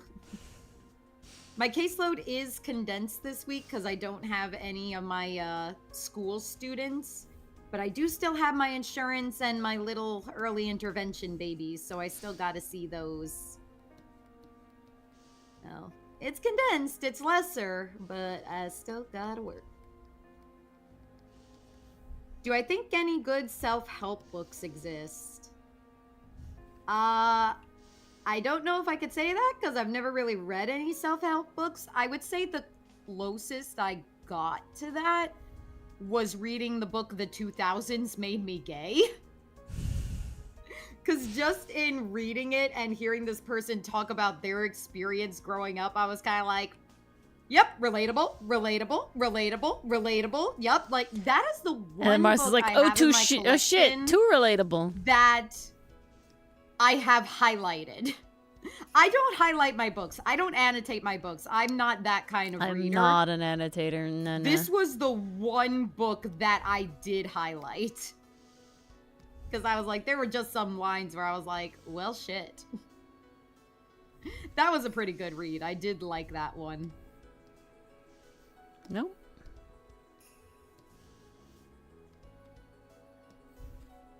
They published their therapy notes, Bass.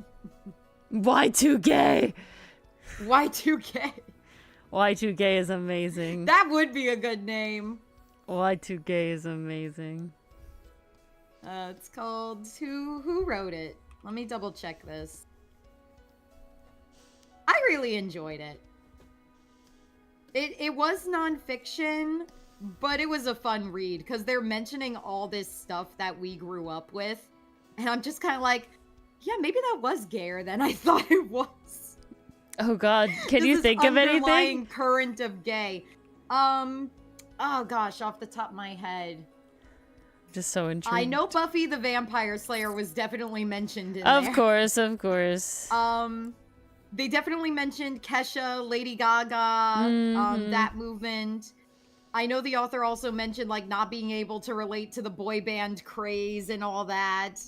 And there was another one that stood out to me. The author also talked a little bit about her personal experiences in dealing with her crushes, so there were things there as well. Let me see. The 2000s. Nope, not 20 Leagues Under the Sea. That's not what I want.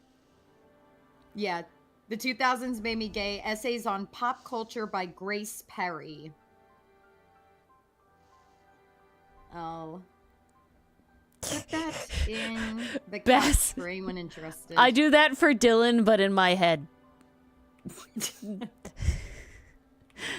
What did he? One time he's like, Ori, so you think that I'm autistic, right? And I'm like, yeah, like from what I know about it, it does seem like it fits you a lot in a lot of ways. And he's like, give me one example. And I like rattled off this like list, and he was like, oh. It's like, yeah, it's not a little bit, like I've been just collecting these. It's a lot of bits. I've been just collecting these. Well, I guess you didn't ask for it. Dylan asked for it in this case. No, Dylan blatantly wanted it. He didn't believe how much receipts I had. He's just such a goofy goober, and that goofy gooberness is worn on his sleeve. And then then every time I learn something about like again, my research is not thorough, or anything like that. But like I end up on the sides of the internet that have a lot of people who are autistic and have gotten fully diagnosed autistic. And there are certain things that were like, oh, I didn't realize this was autism and all this, and I'm just like, oh, well, yeah, that sounds like Dylan. Yeah, that sounds like Dylan. And there's a bunch of stuff that doesn't sound like Dylan, but there's a lot of stuff that is like, yes, Dylan. Okay, very off topic. But apparently Coco in Witch Hat, her English VA, plays Lemon in Mashley. Fuck, I didn't realize that. Oh my god. Let's go. Crispy made another after show about Duke again. I know what I'm watching tomorrow. Oh boy. Patreon exclusive. Very nice. Yeah, and did you see pastry, the new Keyfree is Mugen Miyano video? from Sasaki and Miyano. Yeah. I did hear a clip of Keyfree talking. I've not heard. It sounds perfect. Okay, I've not heard. He's doing an accent to go along with it. Oh, it's already. And what I like about it, don't get me wrong, I love Tanjiro's voice actor. That's who they got to play sub Keyfree. But he just sounds so young. And I know Keyfree is young, but like it's that young. Too young. I associate that voice with Tanjiro. Like that's a little boy. Tanjiro's like 15, right? Yeah, and Keyfree is not that. Keyfree's in his 20s.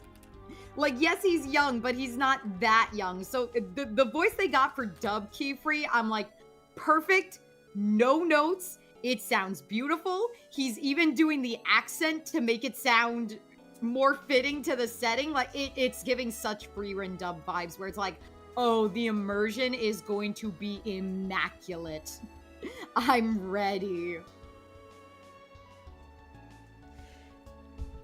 Okay, hold on. Your friend's art fight page. Let's see. I'm checking the channels.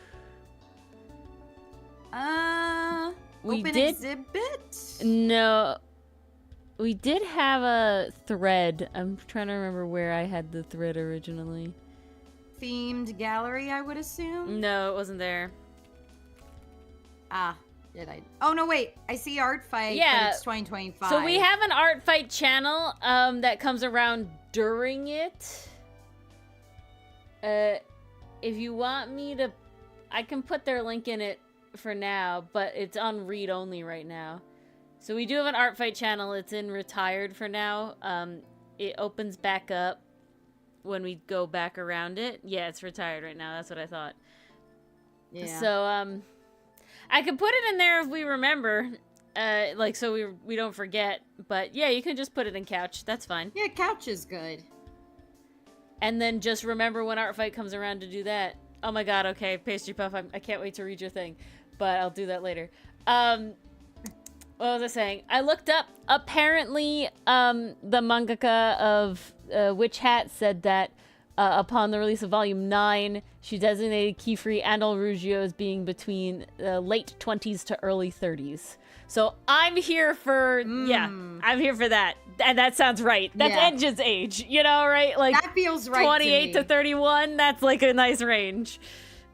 The other super cool thing I heard was that the mangaka actually worked with the anime studio to teach them her technique for drawing the, inking the characters to get all the details in there. Only heard good things.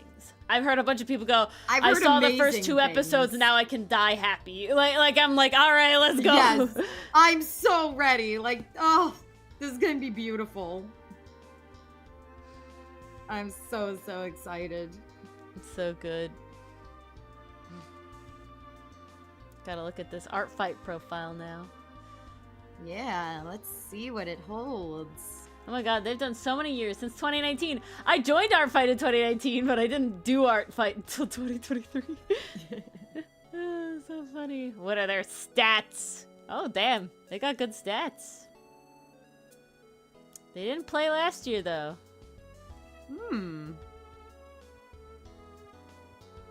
Like, good stats.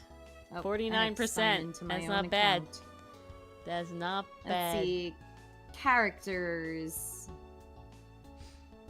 Oh wow, lots of characters. Those are the 2 options on Art Fight. 80 bajillion characters or like 4.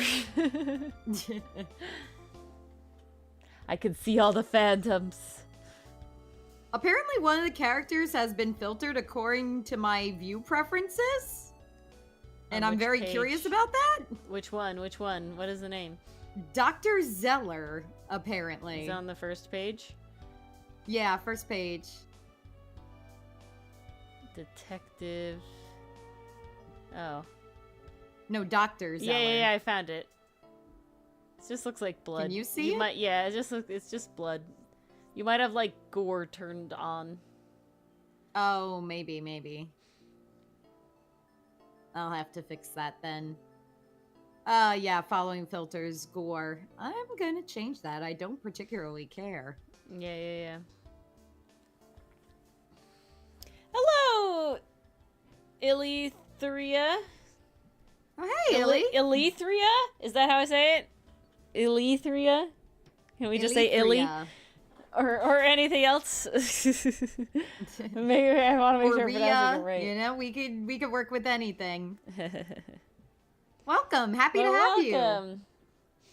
Yes, love Art Fight. Sounds like you're an artist as well. Art Fight is so fun. I've seen a lot of people asking about after the March Hotel. I didn't realize how many people didn't know about it. But That's surprising. It's not a. I thought Art Fight was one of the better known ones. Yeah, I mean it's a big one. It's not a big time commitment. A lot of people were asking about time commitment, and I think it's very important to say that it's what you make of it. Letty. All right, we can do Letty. Yes. Oh, Letty, March I like Hotel it. 2026. Beautiful. Yeah. Cool. Our fight's not here yet. We got a lot of time. Please don't. I don't. No, we got time to prepare. Fucking 3 months. I need those 3 months, please. Please don't rush these 3 months. We need those 3 months so bad. I need those 3 months. I have to challenge a god again. Okay. You've been leveling You go back to college skills, that early, Allie? Wait, in July? Allie, what? Allie, I think you're pulling a Dylan with calendars here. I don't think that is correct. There's no way. There's no Allie, way. I'm gonna go out on a limb August. and say that You might finish correct. Art Fight and then go back. There's no way you go to college in July. Unless you got something fancy. End of August. Yeah. Right? Mid-end. No, there's no way, Allie. Double-digit August. I'm sorry. Yeah. I'm gonna be shooketh. You just keep pushing it up.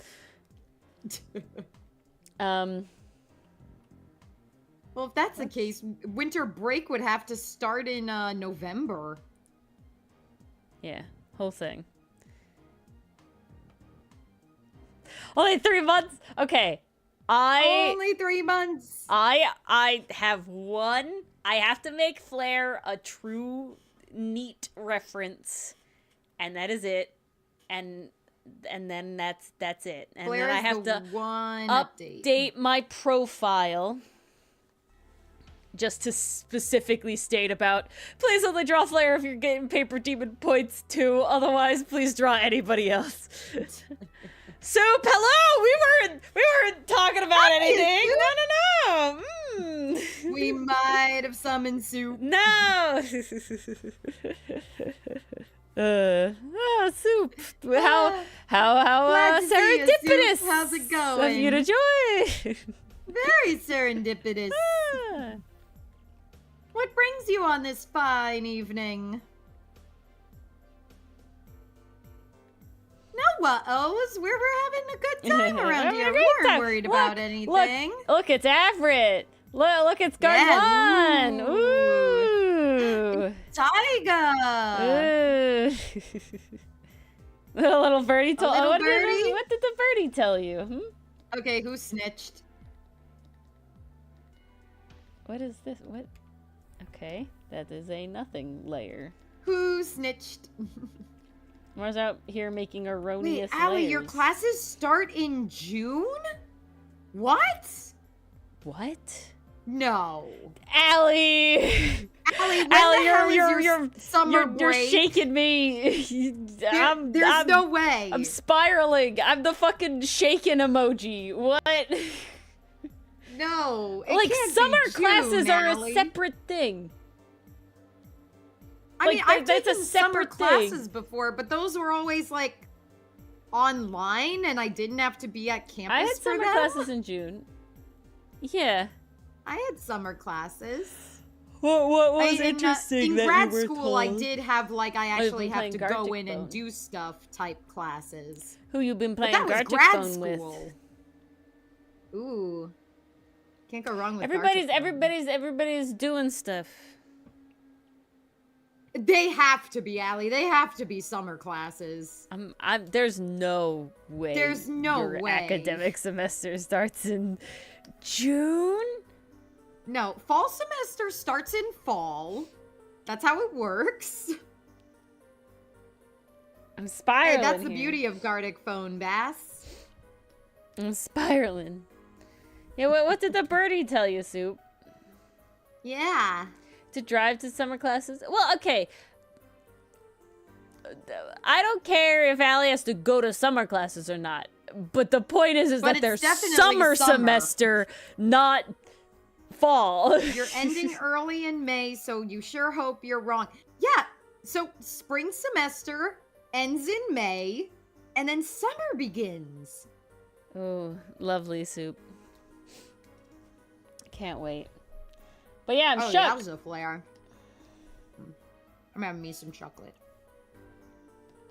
Ooh, I hope do you have everybody water? got good chocolate for Easter. I don't have water. I need water and then I can eat chocolate. I'll be right back. Ah, man. Entertain them, Mars. Ooh, the best ones are in the museum. Ooh, I can't wait to see them. I'd be curious to see the iconic ones, Bass. If Soup is sharing, then you could share too. Always buy eggs the day after Easter. Art fight. Yes, we gotta prepare. See, I've heard of buy candy the day after Easter and chocolate the day after Easter, but I've not heard about the eggs. I don't think those get cheaper after Easter regardless. I'm finally gonna make the art fight video. I re-looked over all of our battle from last year. And I wrote the script Nice. for the first Paper Demon video. That'll probably have more than one video because the script already went kind of long. Just going through everything up to the technograde. I think There's so much involving Paper I Demon. think I'm gonna do it via like, boss fight. I feel like that's a good way to break it up. Mm. I like that Rousey bass. Very cute. Mm. Just Lucy, has that I look, think meh. I think Dylan technically has the most luscious eyelashes of all of us. They're kind of insane.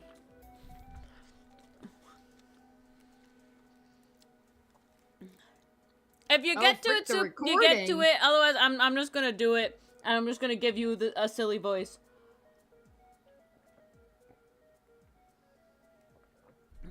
Are Dylan's And I'll as voice on everybody. fleek as Lang's? Now I have to look up Lang again. Mm. We need a reminder. How thick are these eyelashes? Not like I have any. No, because Dylan doesn't have like eyeliner or anything. You know, he just has very luscious lashes for. They're naturally more lush. Lang voice. You want me to do Lang voice? You can watch the streams now, Allie, because you're up to that. Yeah, you're free. You're not in jail anymore. You're not in jail. You're not in Ace Attorney jail. And you can enjoy the full experience. Yeah, Allie, yeah! You silly voice. You want, I mean, I could just do silly voices. Because I want to do it done before, I want to post it, like, right before Art Fight 2026. So that I can, like... Well, that'll get everyone hyped for the new Art Fight. Exactly. Because then you'd be like, can't wait to see what adventures this year brings. Okay, we got Farmer. Oh, the Gardic phone has been posted. Gorilla Skirt. Oh, the Chill Guy, or whatever the fuck his name is, with capybara in his pecs. David Hasselhoff say BoJack Horseman with capybara in pecs. I'm sorry. I don't know what it is about long Sonic. But there's something about long Sonic. It's long Sonic with skirts. Yeah, long. He's wearing it Sonic. well. But I don't know. The longness is more important to me. And then I've been preparing Italian Skelly Men. Jesus. Oh, Bess. Italian Shy Guy. Okay. Oh, there you go. Ah! Cowboy Fisherman. Ah, Harambe in a skirt. Bleh. Whatever that thing is. I'm still gonna go with BoJack Horseman. That's my guess. BoJack Scortman. BoJack Scortman. Well, no, he's not Scortman. He's Capybara Man. Oh, no, that's... He's the one with the capybara That's in the Chill pecs. Guy or whatever. His name is like Chill Guy or something. He's just a chill guy, or he's just a cool guy. Oh, it's actually Chill Guy? Yeah, look up Chill Guy meme or whatever. I'm pretty sure his name is... according to Soup, it's whatever that thing is, TM. I'm pretty sure it's literally like the Chill Guy meme. Holy crap, that's a lot of Sonics. Yeah. Chill Guy. Okay, My Mike new Wazowski's character. Sonic? No friggin' way. He's just a And chill guy. Uzumaki's Sonic? Oh, my Oh, God. I see Trans Sonic. Okay. Wow. Majora's Mask Moon Sonic. Oh, Wow, my there Lord. are so many. Clock I think I see Sonic. Crash Bandicoot Sonic. Switch Sonic. Ouroboros Sonic. Goomba Sonic. Dum Dum Wow. Give Me Gum Gum Sonic. Family Guy Sonic. I believe that there are 500 Sonics here. Yeah, I believe there are Oh, 500. Minecraft Sonic. Is that a Sephiroth Sonic? Yeah, Did you 'cause say Cloud's right Phoenix next Sonic? to him. No, Sephiroth. Yeah, there's Phoenix Sonic. Where? Bottom leftish. I haven't found that one yet. Leftish? Bottom left. Phoenix Sonic. Bottom left. Phoenix. By Oh, I found him. I see him. He's by the black blob yeah, Sonic. yeah, Black Blob Sonic. And Donkey Kong Sonic. And Donkey Kong Sonic. Oh, there's Minions Sonic. Kevin Stewart and Bob Sonic. This is crazy. Ace, trans, gay, and non-binary Sonic flags. Flair, I read that as Buddy is back at the sink, but he's in the sink. I am so fucking Cinderella boy pilled. Every time Flair goes, Buddy, I have to like double tap before I get to cat. Every time. Every time I'm like, what? Oh, the cat. Baz, your friend is dedicated. Holy crow. Yeah, Pastry Puff Buddy's cat. Not the same friend, but Flair's also likes, cat buddy. Different friend? I don't. Yeah, Allie, you would start classes in August. Yeah, thank God. You get a summer. Oh my God, Allie, I was You going get to have a like summer. flip. What a concept. Okay, no, I'm gonna bet before I read anything Bess has said, there is no way that the friend that likes to write is the friend that makes these Sonics. There's no way. I would flip if that is the same person. Yeah, they're different friends. Okay.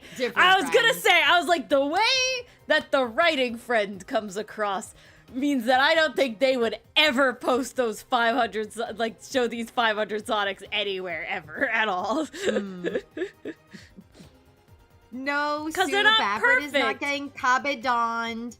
That's his mother figure disciplining him. Yes, this one, we can't ship this. So this is Bad. very not gay This ship or is shippable. off, That ship is off the table. This is a disgruntled mother and rebel son relationship. It's hard to tell the skin colors, but they are different. The reason it was hard to tell is because I had the thing. Well? They're really embracing A that woman? doki doki Yeah, a woman! side. Soup. Yeah, woman, Soup. Let's get Soup, a picture of her. there's a for new Soup. comic page. No, the comic page came out yesterday. Are you up to date? You were yelling at me. It came back. Only Yeah, 2 weeks. Did ya? Did ya? Only 2 weeks. Did you read it right away? I think we should show Soup the woman, the lady.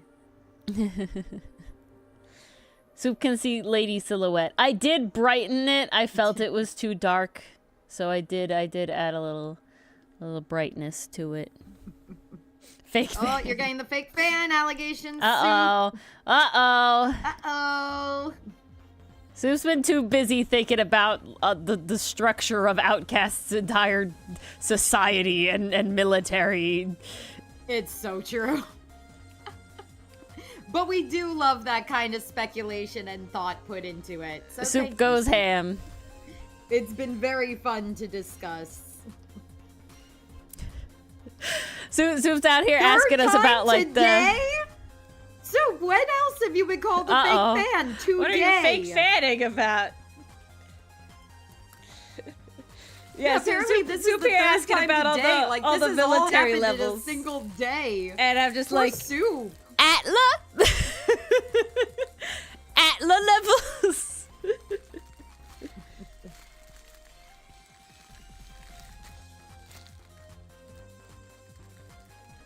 Everyone's got the thing they're passionate about, Bass. And that's just what happens. We're talking about the screenplay friend, Bass? Yeah, screenplay friend. Oh, you forgot the names of things you like? Oof. Fake fan. How could you, Soup? Taurus.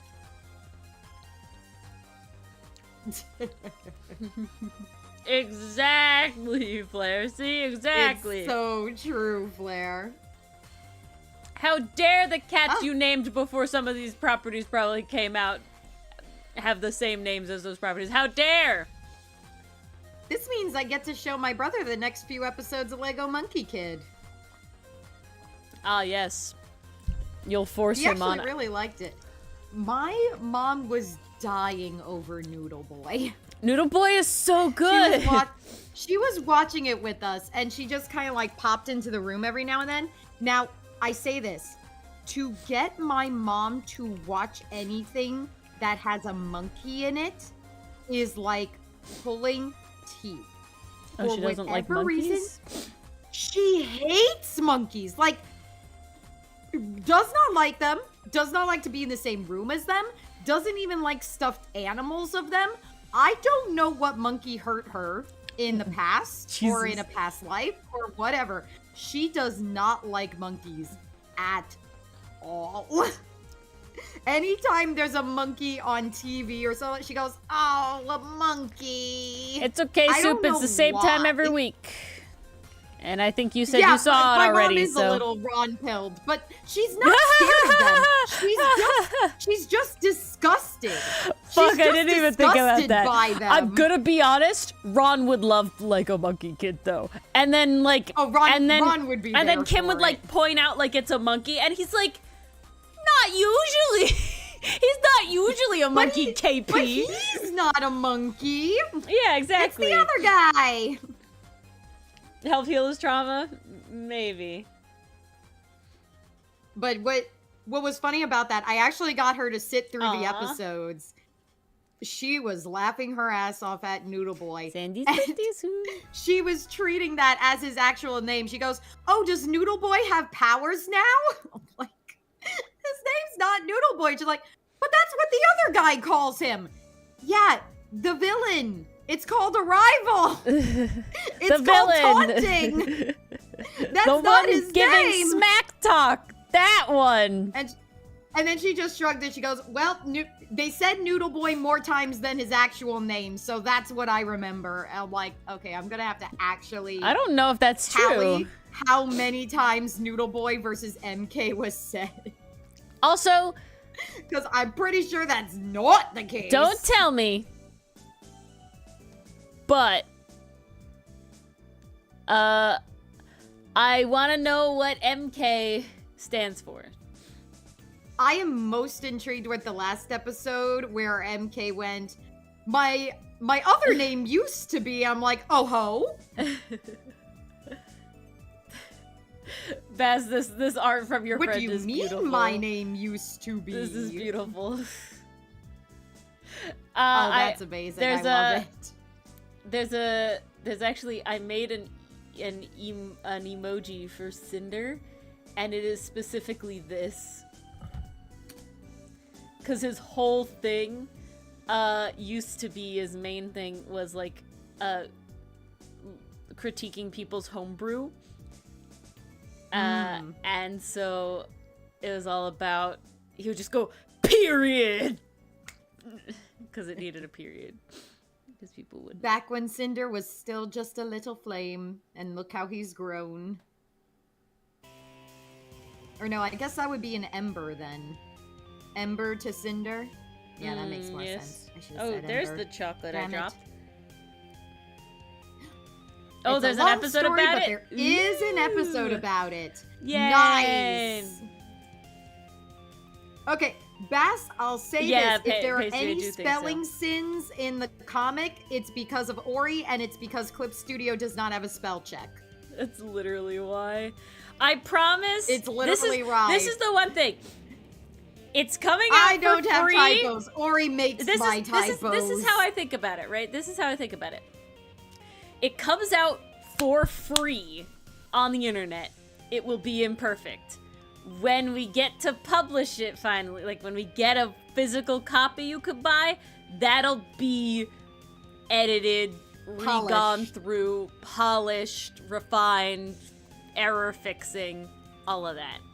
Because that's when, one, you're actually spending money on it, and two, we want the best copy as well. And three, it'll be done, so we can fix it. Exactly.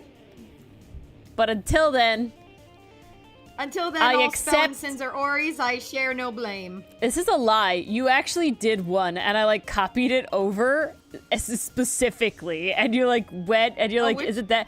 I don't remember what it was. It was earlier. It was fairly early, but I was like literally like I would copy what you wrote in the doc over, and And then you were like, you were like, this is wrong. And I was like, I'm pretty sure I just copied what you did. And we like looked back at the doc and it was wrong. And I was like, ah, shit. It wasn't me. Damn it. Now I will say, every other one has been me, but that one wasn't. Ooh, Soup wants to see the lady. Okay. You can see the lady. I need to save. Give Soup the lady. Here's the back of lady's head. Here, we're gonna tease it a little. There's the back of lady's head. And you can look at that while I open the rest. We're gonna get the front. The front is... Yeah, you could draw fan art, Soup. Partially... You got permission. Yes. You can also draw Axis now. You could draw Axis fan isn't the art. thing. This is the only fully covered front we have right now. Mars is working on the rest. Yes. But this is Saiga. It'll come. Yeah, you could. Of course, you could draw Axis. He's very much present now. He's been in it for a bit. I will say, it's spelled like that. Axis. She's very pretty, very tired lady. Yeah, she's older. She's like 40s. I think you said. Well, of course she's tired. She's chasing after Avery all the time. So she's definitely older woman. And here's the gay everybody talks about. Oh shit! Yeah. Did I forget your beard? Where the hell is his beard? Holy crap! He looks like Folo Ori. No, he does. He looks like Folo. Well, gotta fix that. Whoopsies. He got shaven. He is smooth. He gives Ollie shaved Ollie. He was giving shaved Ollie so hard. Whoops. Oh, Flair, I don't know if you've seen shaved Ollie yet. It's a treat. It's a treat. It's a little scary how young he looks without the beard. He looks so young. All right. He's so young. I fixed him. I fixed there him. We go. I aged him up again. He's not as He's soft. He's a man now. He's slightly less soft. Whoops. Wow. That was nuts. He looks like a woman without the beard. He kind of does. That's hilarious. He needs the beard. That's hilarious. He definitely needs the beard. Yes. See, Soup, they're all here for this gay. Let me scroll nicer. Here's the gay that they're talking about. All right. Yeah, that. He's scared of him. Oh no, really, he touches him, and he's got reassuring. Oh shit, he's buttoning up his shirt. He fixed his shirt. He gets up. Look at him. Looking up at him. Let's take ibuprofen together. And there you go. And then they touch hands. It's so gay. You like her hair clip? Yes, that is really nice. She does have the hair clip. It's the whale insignia. Yep. In her hair clip. It's more like a hair stick, I think. Hair stick. Hair stick feels appropriate. It specifically sticks out the back. Yeah, I think we got a shot of that. There it is. But yeah, Mars didn't put her graying hair here. I'll have to fix that. Ah, fuck. She's still getting used to it. Better at that. Oh, this is your first one, so. Oh, okay, good. Because I'm like, I know I colored some gray hair for her. Yeah, you were asking me about it. This is the first one. Yeah, she can't have a hat with that hair. Hence the hair stick. Yes. Won't you shake a poor sinner's hand? Yes. Yes. Bum, bum, bum, bum. Someone's definitely drawn Husk to that. Oh, how could they not? Although I could also see Alistair in that too, because he's it's Husk's voice actor. Well. Both? We could have both. I'm just saying, that's why I'm like, oh, it works so well. The cards will tell. And then it's the same voice actor. I always forget It is Keith David, right? Yeah, it's Keith David. I always forget he was in that role. Yeah, it was Dr. Facilier. Dylan's favorite villain, Disney villain. Loves Dr. Facilier. We have not had a good villain since Dr. Facilier. Oh yeah, the Cat and Coraline too. That's right. Ah, yes. That was another very good one. Wasn't he Andreas as well? Yes, he was King Andreas in Amphibia. And he had another role that I've heard a lot about, but I'm currently blanking on. So, Keith David minus AI. What else have you been in, good sir? I'd be very curious to see what those hats look like, Zoop. I'm so curious.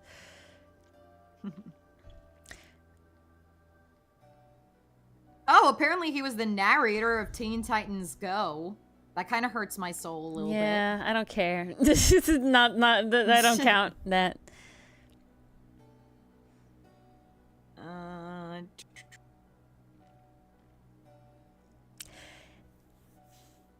I'm trying to pick stuff we'd recognize. Was it? I know there's another in here.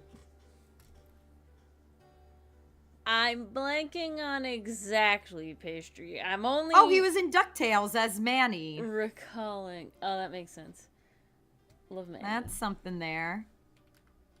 Craig of the Creek as the narrator. Star versus the Forces of Evil. Are we talking about I when know he you've summoned seen that one. What's her name?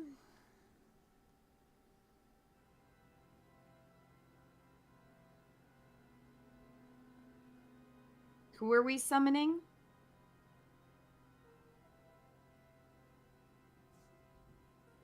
Paige's talking about Alistair and evil voodoo things. Oh yeah, when he made the pact with the demon before he even died. Yes, that's what it was. Yeah, through, Well, through the I radio, found something he that talks about contacted a demon. His symbols in the pilot are apparently voodoo symbols as well. I think it really is just a way that Vivzy was supposed to be showing his heritage. And missed the mark. Yeah.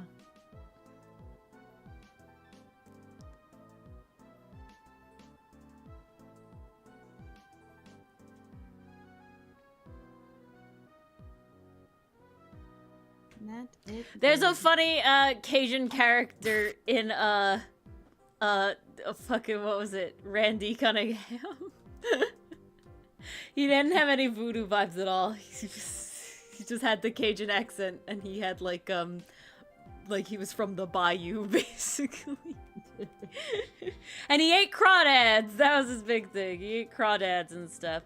Yeah, it's like what they did to like Wiccans and stuff, pastry. Unfortunately, a lot of non-Christian things were either Christianized or evilized. You know? I mean, like, they also do it with the Lucifer still has the pentagram and stuff in, Has Been. And it's one of those things that, like, it really sucks that there's, like, because the pentagram and, which is a Wicca thing, and like voodoo symbols, they all got pushed in one direction for a long time to be this like associated with hell and stuff because of fucking propaganda and Christianization and all of this shit. That where it like now is unfortunately ubiquitous in a way. Obviously voodoo less, like with the symbols and stuff, less people will recognize that, but like the pentagram is very iconic nowadays. And it's just now just people like, easily make the connection because of years and so it still years keeps of getting used as like a whole, and it's really like life is hard. Life is hard. Life is hard. It's always tough. It's always tough. A clip of something? I don't know if I can watch a clip on stream. What is it? He's in the sink? Who's in the sink? It looks like it. That's definitely the sink.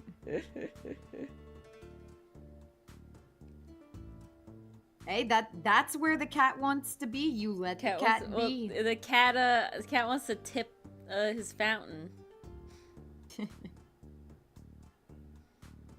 Misty is getting the royal treatment these last couple days. I've been spoon feeding her from her food dish. Allie's She's living it up like a princess. This book is so tempting, but I won't. Don't click it, Ori! I'm not, but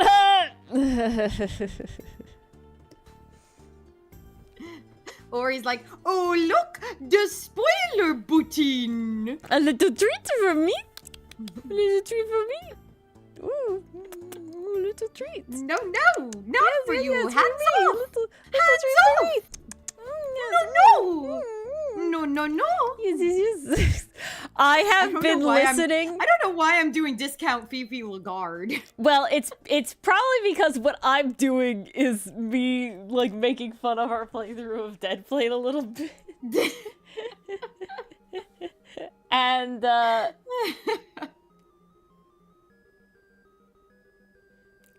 was I saying? And it's unhinged. All cats are babies, Bass. It's so unhinged. All kitties are babies. Yeah. The temptation scared me, indeed. I literally went, oh no, I can't click that one. Refrain, Ori, refrain. Every day you rotate in your mind. Good at not looking at Ace Attorney spoilers. Bass, you can do this too. It is being edited. Okay, it is being edited.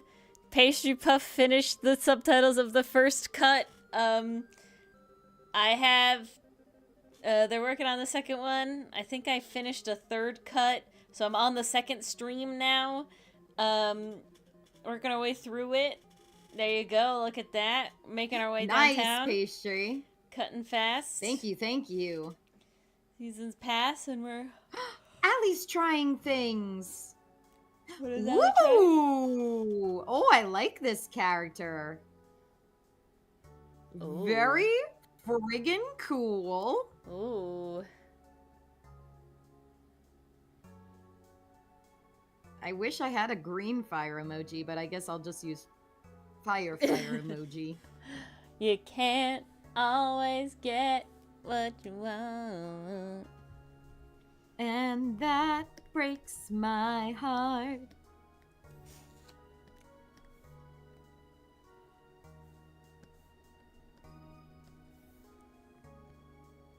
Ooh. Fingers crossed, Flair. We'll see how Buddy reacts. A little Jimmy rigging to prevent the fountain tipping. What happened to Jerry? Jerry rigging? Yes! Jimmy rigging. Jerry rigging! Jimmy rigging. Chat!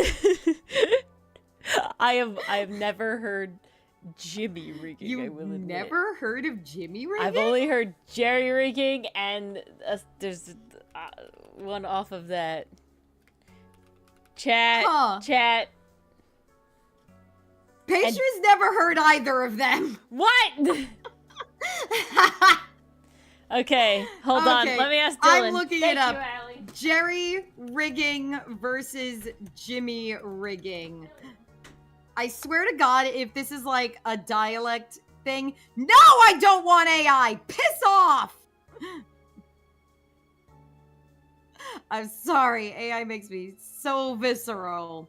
Ooh, okay. Jerry built versus jury rigged versus Jerry rigged. What? All three terms are established words that are regularly applied to structures reminiscent of the imagined many-tiered carpeted cat structure. What? What am I? Imagine with this that you're putting together. I don't even know what I'm reading. This doesn't seem like the right thing. Jury rigging. So jury rigging? Yes, which is another dialect. So we got Jerry, and Jimmy. So Jerry and jury are the same. as it comes Okay. from with sailing. Jimmy rigging, what I I just don't know found. what the fuck you're talking about. The New Age version of this reference would be jimmy-rigged. This term, according to Urban Dictionary, is a cast-off of jury-rigged and denotes that the fixed-up contraption will most likely not work. So, in that case, I did use it wrong because, Flair, I don't want to imply that your contraption will most likely not work. I do There you think go. it will work. Mm-hmm. But according to this, the alternative term jerry-rigged found its footing in World War II. To keep equipment functional toward the end of the war, the Axis would oftentimes resort to scavenging for parts. British troops referred to a German as a jerry. Thus, the term jerry-rigged was embraced to refer to patchwork jobs. And then Jimmy seemed to be an offshoot of that, but I'll be honest, my family has always used jimmy-rigged. I always knew that jerry-rigged was off of jury-rigged, but I have never, you saying this right now is the first time I've ever heard anyone say jimmy-rigged. That's hilarious. Yeah. I've heard jerry-rigged. I do have some family that uses that term, and they're like, they're spread out across the country, so like I understand that. Maybe they picked it up depending on where they went. Jury-rigged, I didn't know that was a thing. But my family has always used jimmy-rigged. The jury-rigging one is funny to me because it's like, it has nothing to do with a jury, with like rigging the jury in court. It makes me laugh that that's the one Dylan uses, because that's just so on brand for him. It's just so on brand. So look at that, 3 different ones, and we each use the 3 different terminology. We got jury, Jerry, and Jimmy. I've never heard Jimmy. Yeah, because Jerry made the rig. It's a thing. It's a thing.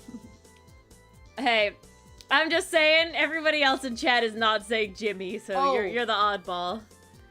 Hey, I'll accept it. You know what else happened the other day on Easter?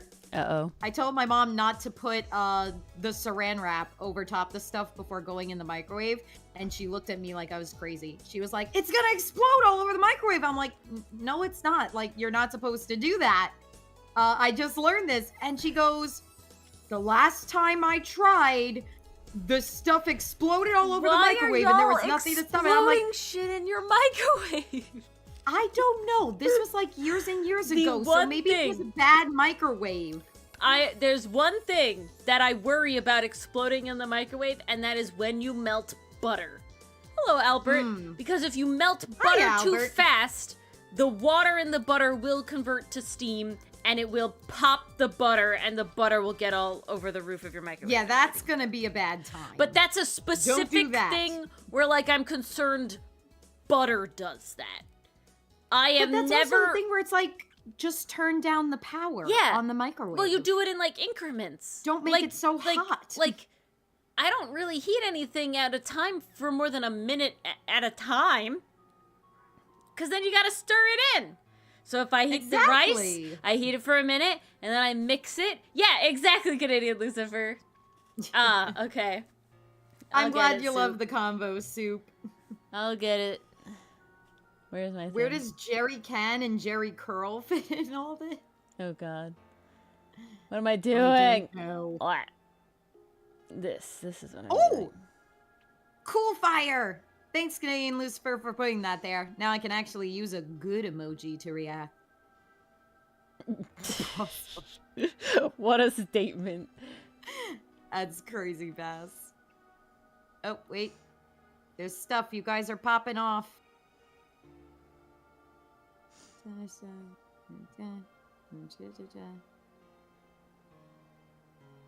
Ah, yes, Soup. Enjoy the big boy.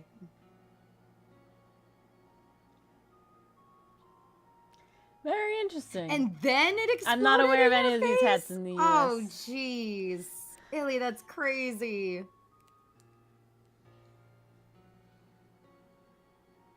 My friend was telling me the other day that some ribs exploded. That's why you shouldn't boil water in the microwave. Looks at Mars. Yeah. I never boiled the water. Trust me, the tea water never got hot enough to be boiled. Yeah, I learned that now after you're like, my tea is hot for longer. And I was like, yeah. It wasn't. Yeah. No, guys, it wasn't. don't, Neither was my hot chocolate. Don't try to boil water in the microwave because it'll flash. It can flash boil when you take it out of the microwave. Yeah, do not risk it. And that's very dangerous. God damn it. Also, never, ever, ever, ever, ever heat up your jawbreakers. Why the hell would you do that? So apparently something that would happen is that children would have jawbreakers and then they're too hard, obviously. So they would heat them up in the microwave with the intent of softening them. Maybe this is controversial. Worst candy. Yeah, I did not like jawbreakers. I don't like jawbreakers. And what would actually happen is that they would heat them up in the microwave and it would be like, oh, for melting, so that it would be softer. We're talking like, younger children. And then they would obviously, they would take it out of the microwave and they would go to have it and it would explode. And they did it on like, I learned about it because they did it on Mythbusters back in the day. But so many children were getting like 3rd-degree burns from the inside of the molten jawbreaker, like exploding literally in their face. Horrible. God. That's awful. Yeah, Vass knows what I'm talking about. There go your weekend plans. No. Well, I was about to say, I don't know anyone who likes jawbreakers. Almost accidentally clicked like it again. No, pastry, no. I just remember getting a jawbreaker. I was hanging out with my friends. This was many, many, many summers ago. I had a friend that lived on my block. And for whatever reason that day, we somehow got jawbreakers. I think we went down to one of the stores and picked them up and then walked back. And I remember just like licking it for hours and hours and it was just not going down. So I was like, okay, I'm going to stop with this and come back to it the next day. Yeah, that's the problem. I barely got to the halfway point of that candy and realized why it was called a jawbreaker. My mouth was so sore.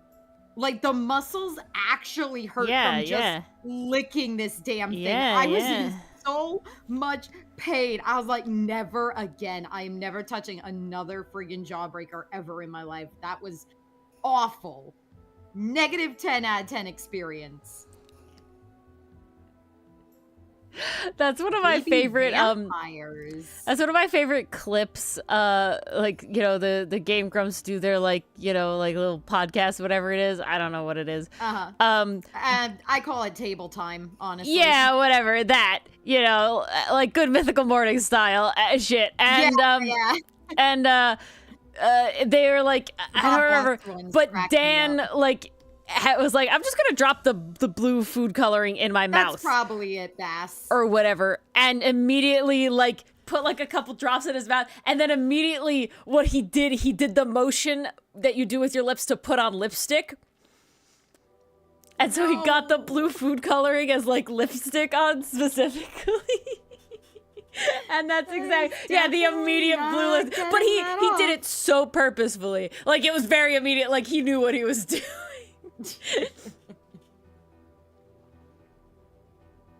Yeah, exactly. Exactly, Letty. It was very much okay, how do I put down this wet, goopy thing in a way where I will eat it again? I'll be honest.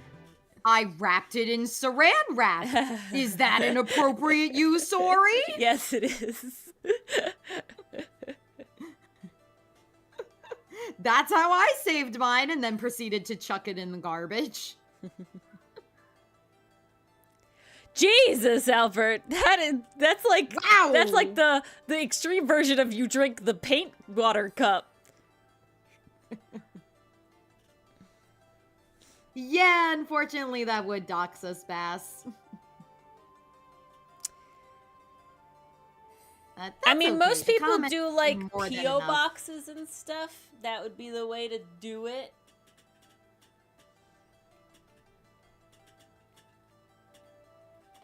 But it would make it closer.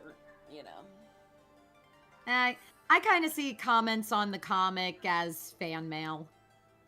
Comments on fan fiction, Well, I think comments on social if we media really as get to a fan mail. point, like, you can do a throne, I think it is. That's for, like, to send stuff. I think that's how it works. Oh. Okay, Lottie, the way you described that is making me squeamish. Oh. If I thought for a second about that as a kid, yeah, I probably would have horrifying. thought it up sooner. We live on the moon. No, Allie! No, but Allie and Ori, the moon is so pretty. Did you see those new pictures? I wouldn't mind living there. It's gorgeous.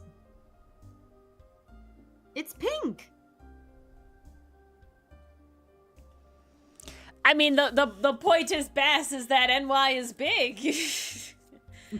Saying a state is pretty chill. Why aren't you Lore of Moon? The real answer to that question is Mars was actually my nickname in college. In college, I was actually a member of my campus's Cosmic Club. I was actually on the e-board for 3 years. First year as treasurer. Second year, I did PR alongside one other girl, and then third year, I went back to treasurer because I actually liked that better. Betterer? I almost said betterer. That's not it. The Artemis 2 is bringing the fan mail. Yeah, everyone there called me Mars. And then a couple other friends in my life, mostly past roommates, picked up on that as well. So sometimes I'm Mars outside of stream, which is really funny. It's like, I'm walking around and I hear, oh, that's my internet name being said. Okay. I mean, I'll respond to it. I know there's no other Mars in the vicinity. I would certainly read a Guard 1 fanfiction just to see how it goes. Because I'm gonna be honest, like I've said before, I really find, like, I don't even know how it would go, like, you know, how it would go, because I can't see the two characters there. Like, I can't see the two characters getting to a point. Sell me your vision. Exactly. Me. Because I will say, Soup did it for Asterix. No, Jesus. It did. Asterit, that's what it is. Asterit. Yeah, there you go. Soup made it for Asterit. Yeah. Just smut, no plot. Well, I mean, then it's really like, who doesn't matter as much. My campus was actually really lucky. They had a pretty good program for anybody that wanted to go into astronomy. We had a telescope in the soccer field, big observatory right there, and it was pretty high tech. They actually had moon viewings, I think at least like twice a month. And I remember going there sometimes because my roommate was actually minoring in astronomy. So she occasionally had to do these assignments where she documented the phases of the moon. So she'd be like, hey, I'm going to the observatory tonight. Want to come with? Now, they never let the students operate this telescope unless there was a teacher there. But it was still really cool. I got some really amazing photos of the moon through that one. It's also just cool to use. But we also had a really good planetarium on the campus as well, because part of the astronomy major... Soup, you sold us on the Aster Average ship. We had to give a presentation I wouldn't have come up with that. They had to do a planetarium presentation. So it was really cool. They had a really good you program. made it enough of a thing where I drew a smooch. Now, I will say, I do think it would be very, very difficult to get to a point where I would draw any sort of Everett Guard 1 smooch. Mostly because I don't want to draw Guard 1 anymore. I want him to go away. She did attempt it. I didn't attempt. I just saw that everyone was gonna say that was gay. That one panel was gay, and I went, okay, let me just preempt the things right now because it's funny. Well, the Capitan was not Aster Everett. No, any Capitan with Everett was Ferrix. Yeah. And the one with Aster is with Hotzen. Guard 1 is never going away? Yeah. Guard 1 is going away in the comic. Talonmarks is gonna be over and he's gonna be gone. You guys can keep him alive yourselves. You know, I won't say no to fan art. Literally, if you draw like a rock and you're like, this is Outcast rock, I will be like, nice. Cause like, it's our thing, you know? It's our thing. The thing. So if Guard 1 is the one you want to draw, you want to be your muse, I will be my guest. Happy for all the Outcast fan art. Totally your I know call. at least Allie loves my boy as much as I do. No, you did draw all of them. I see Soup. Yes, the grid. The grid. That was a glorious grid. Oh, I bit my inner cheek real hard. Ah. Ooh, ouch. Now we know we got the Milano Stan over here. Yes.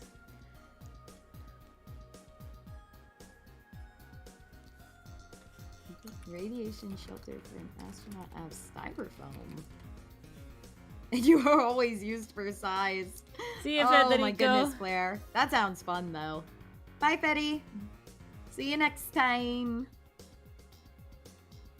There you go. Least amount of material, Flair.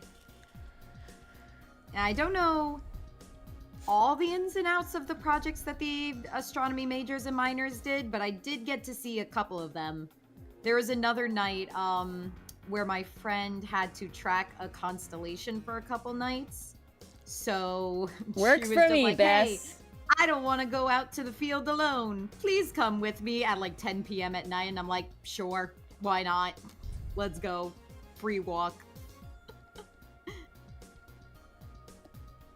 Aw, shucks, Bass. We accept fan art of them too. They won't be on We Art Fight do. though, because I need to No. keep it down.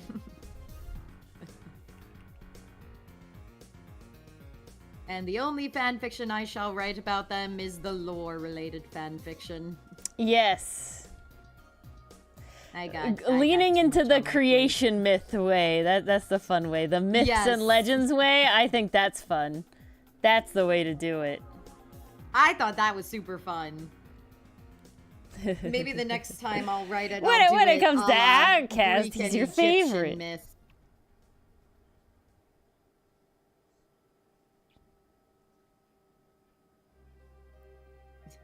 Can you put them in Art Fight? You No, want to it's put not a Ori and Mars fanfic, on your it's Art just Fight? lore. No. There It's are just lore if I characters. make it. That's true. You could draw them, but you ain't gonna get points.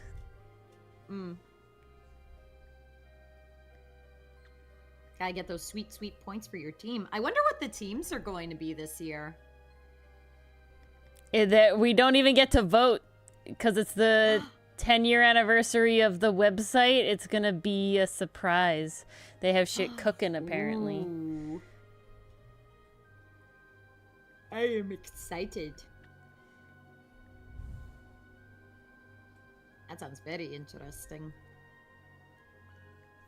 Dang it, I ate all my chocolate and I want more. I am debating if I force Mars to put Rickariti on Art Fight though. I'm not gonna say no. Yeah, just You mean because on like your channel or no, mine? no, on I would say on yours.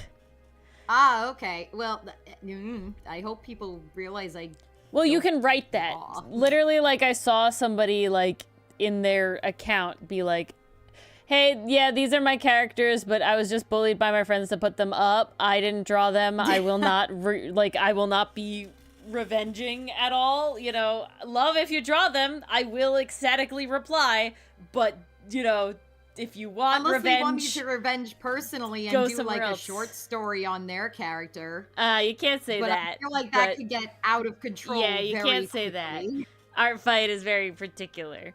But there was somebody I Yeah. did see that was like, yeah, these are like my OCs that like I did with my friends or whatever. They drew them though, and they just bullied me to make an Art Fight Okay. account for them so they could draw them for Art Fight. Well, you I know, if won't that's revenge. the case, I could also put this is actually funny. We have a Lottie in our chat, but I do have another character, Lottie, that I created around December as part of Paper Demon's I remember that Demon one. OC challenge. So I could put her on there. I actually did draw that The one. reason I specifically say Rickariti is because if I draw Rickariti and Flare, you know, and whatever, and other Paper Well, you Demon get OCs, the Paper Demon I get points. both points. Yeah, so. Yeah.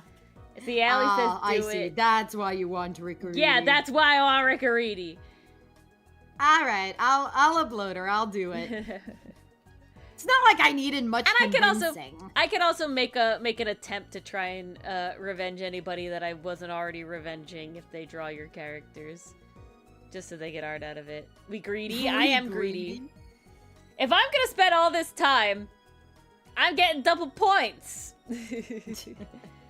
Shh, you're revealing your strategy to Soup. This has nothing to do with Soup. This has nothing to do with it. Art fight has everything to do with Soup. What? No. Ooh, how many attacks do you think you're gonna make? I don't know. I don't think I can cap 55 unless I do, like, the sketchy things like I did at the end there. Someone I was talking with in a different server was like, yeah, I do, like, 100 attacks or something. But they're all, like, really super sketchy things. And, like, it's all, like, you know, for me, art fight is very much, like, trying to do fun stuff. Different stuff, so I try not to do, like, not a lot of polished things, because I do like to do more polished stuff. But, like, I did, like, for Pone, after I drew her character, I drew her character with Milano, with Ferrix, with Aster, because I thought it was funny. And those are kind of sketchy doodly vibes, so I don't know. Mm-hmm. I will say, I do have Kiln Quest. So, for certain, there might be a lot for Kiln Quest. I don't know. We'll see.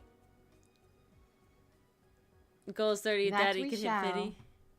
I will say, Soup's 200 gonna make 200. Is ambitious. Well, Soup made, like, 50 attacks in 1 week or something. So, I have no doubt. Soup... Did you watch a Neil Illustrator's video on one artist versus 200? Because I feel like you would relate. Goal is 3. I mean, it's a good goal, Flair. You know, any at all.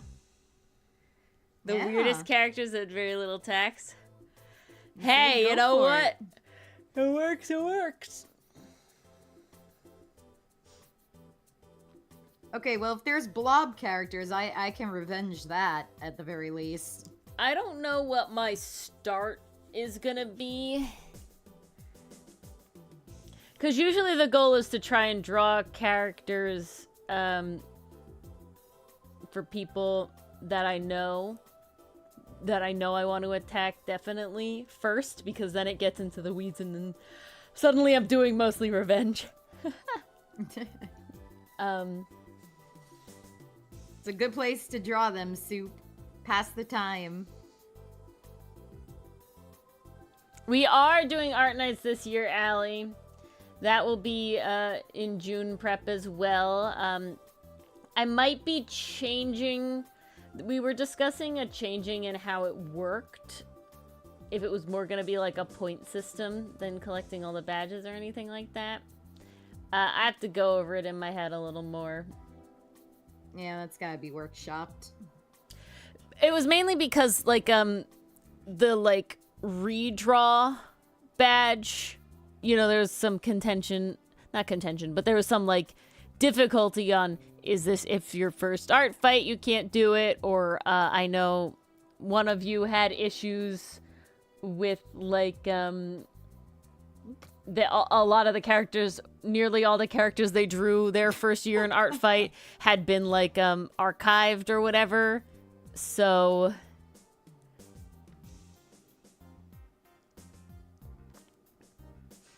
all of that.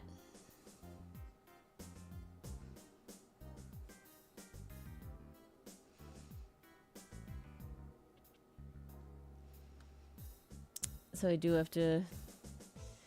We do have to go over and see exactly how we feel.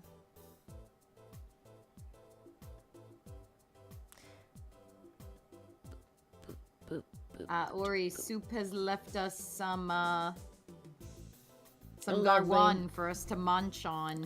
Well, we should finish up. Ooh, we get to do a little transition again. We do! Boop. Let's transition! Yay! Alright, thank you all for coming to stream. Have a lovely hump day, whether it's begun or will begin tomorrow. Yes. And we will Enjoy, see you all enjoy. Do something Thursday fun tomorrow. for Paper Demon. Guys, I'm doing Paper Demon because I didn't realize that this quest has a special new only quest gettable item.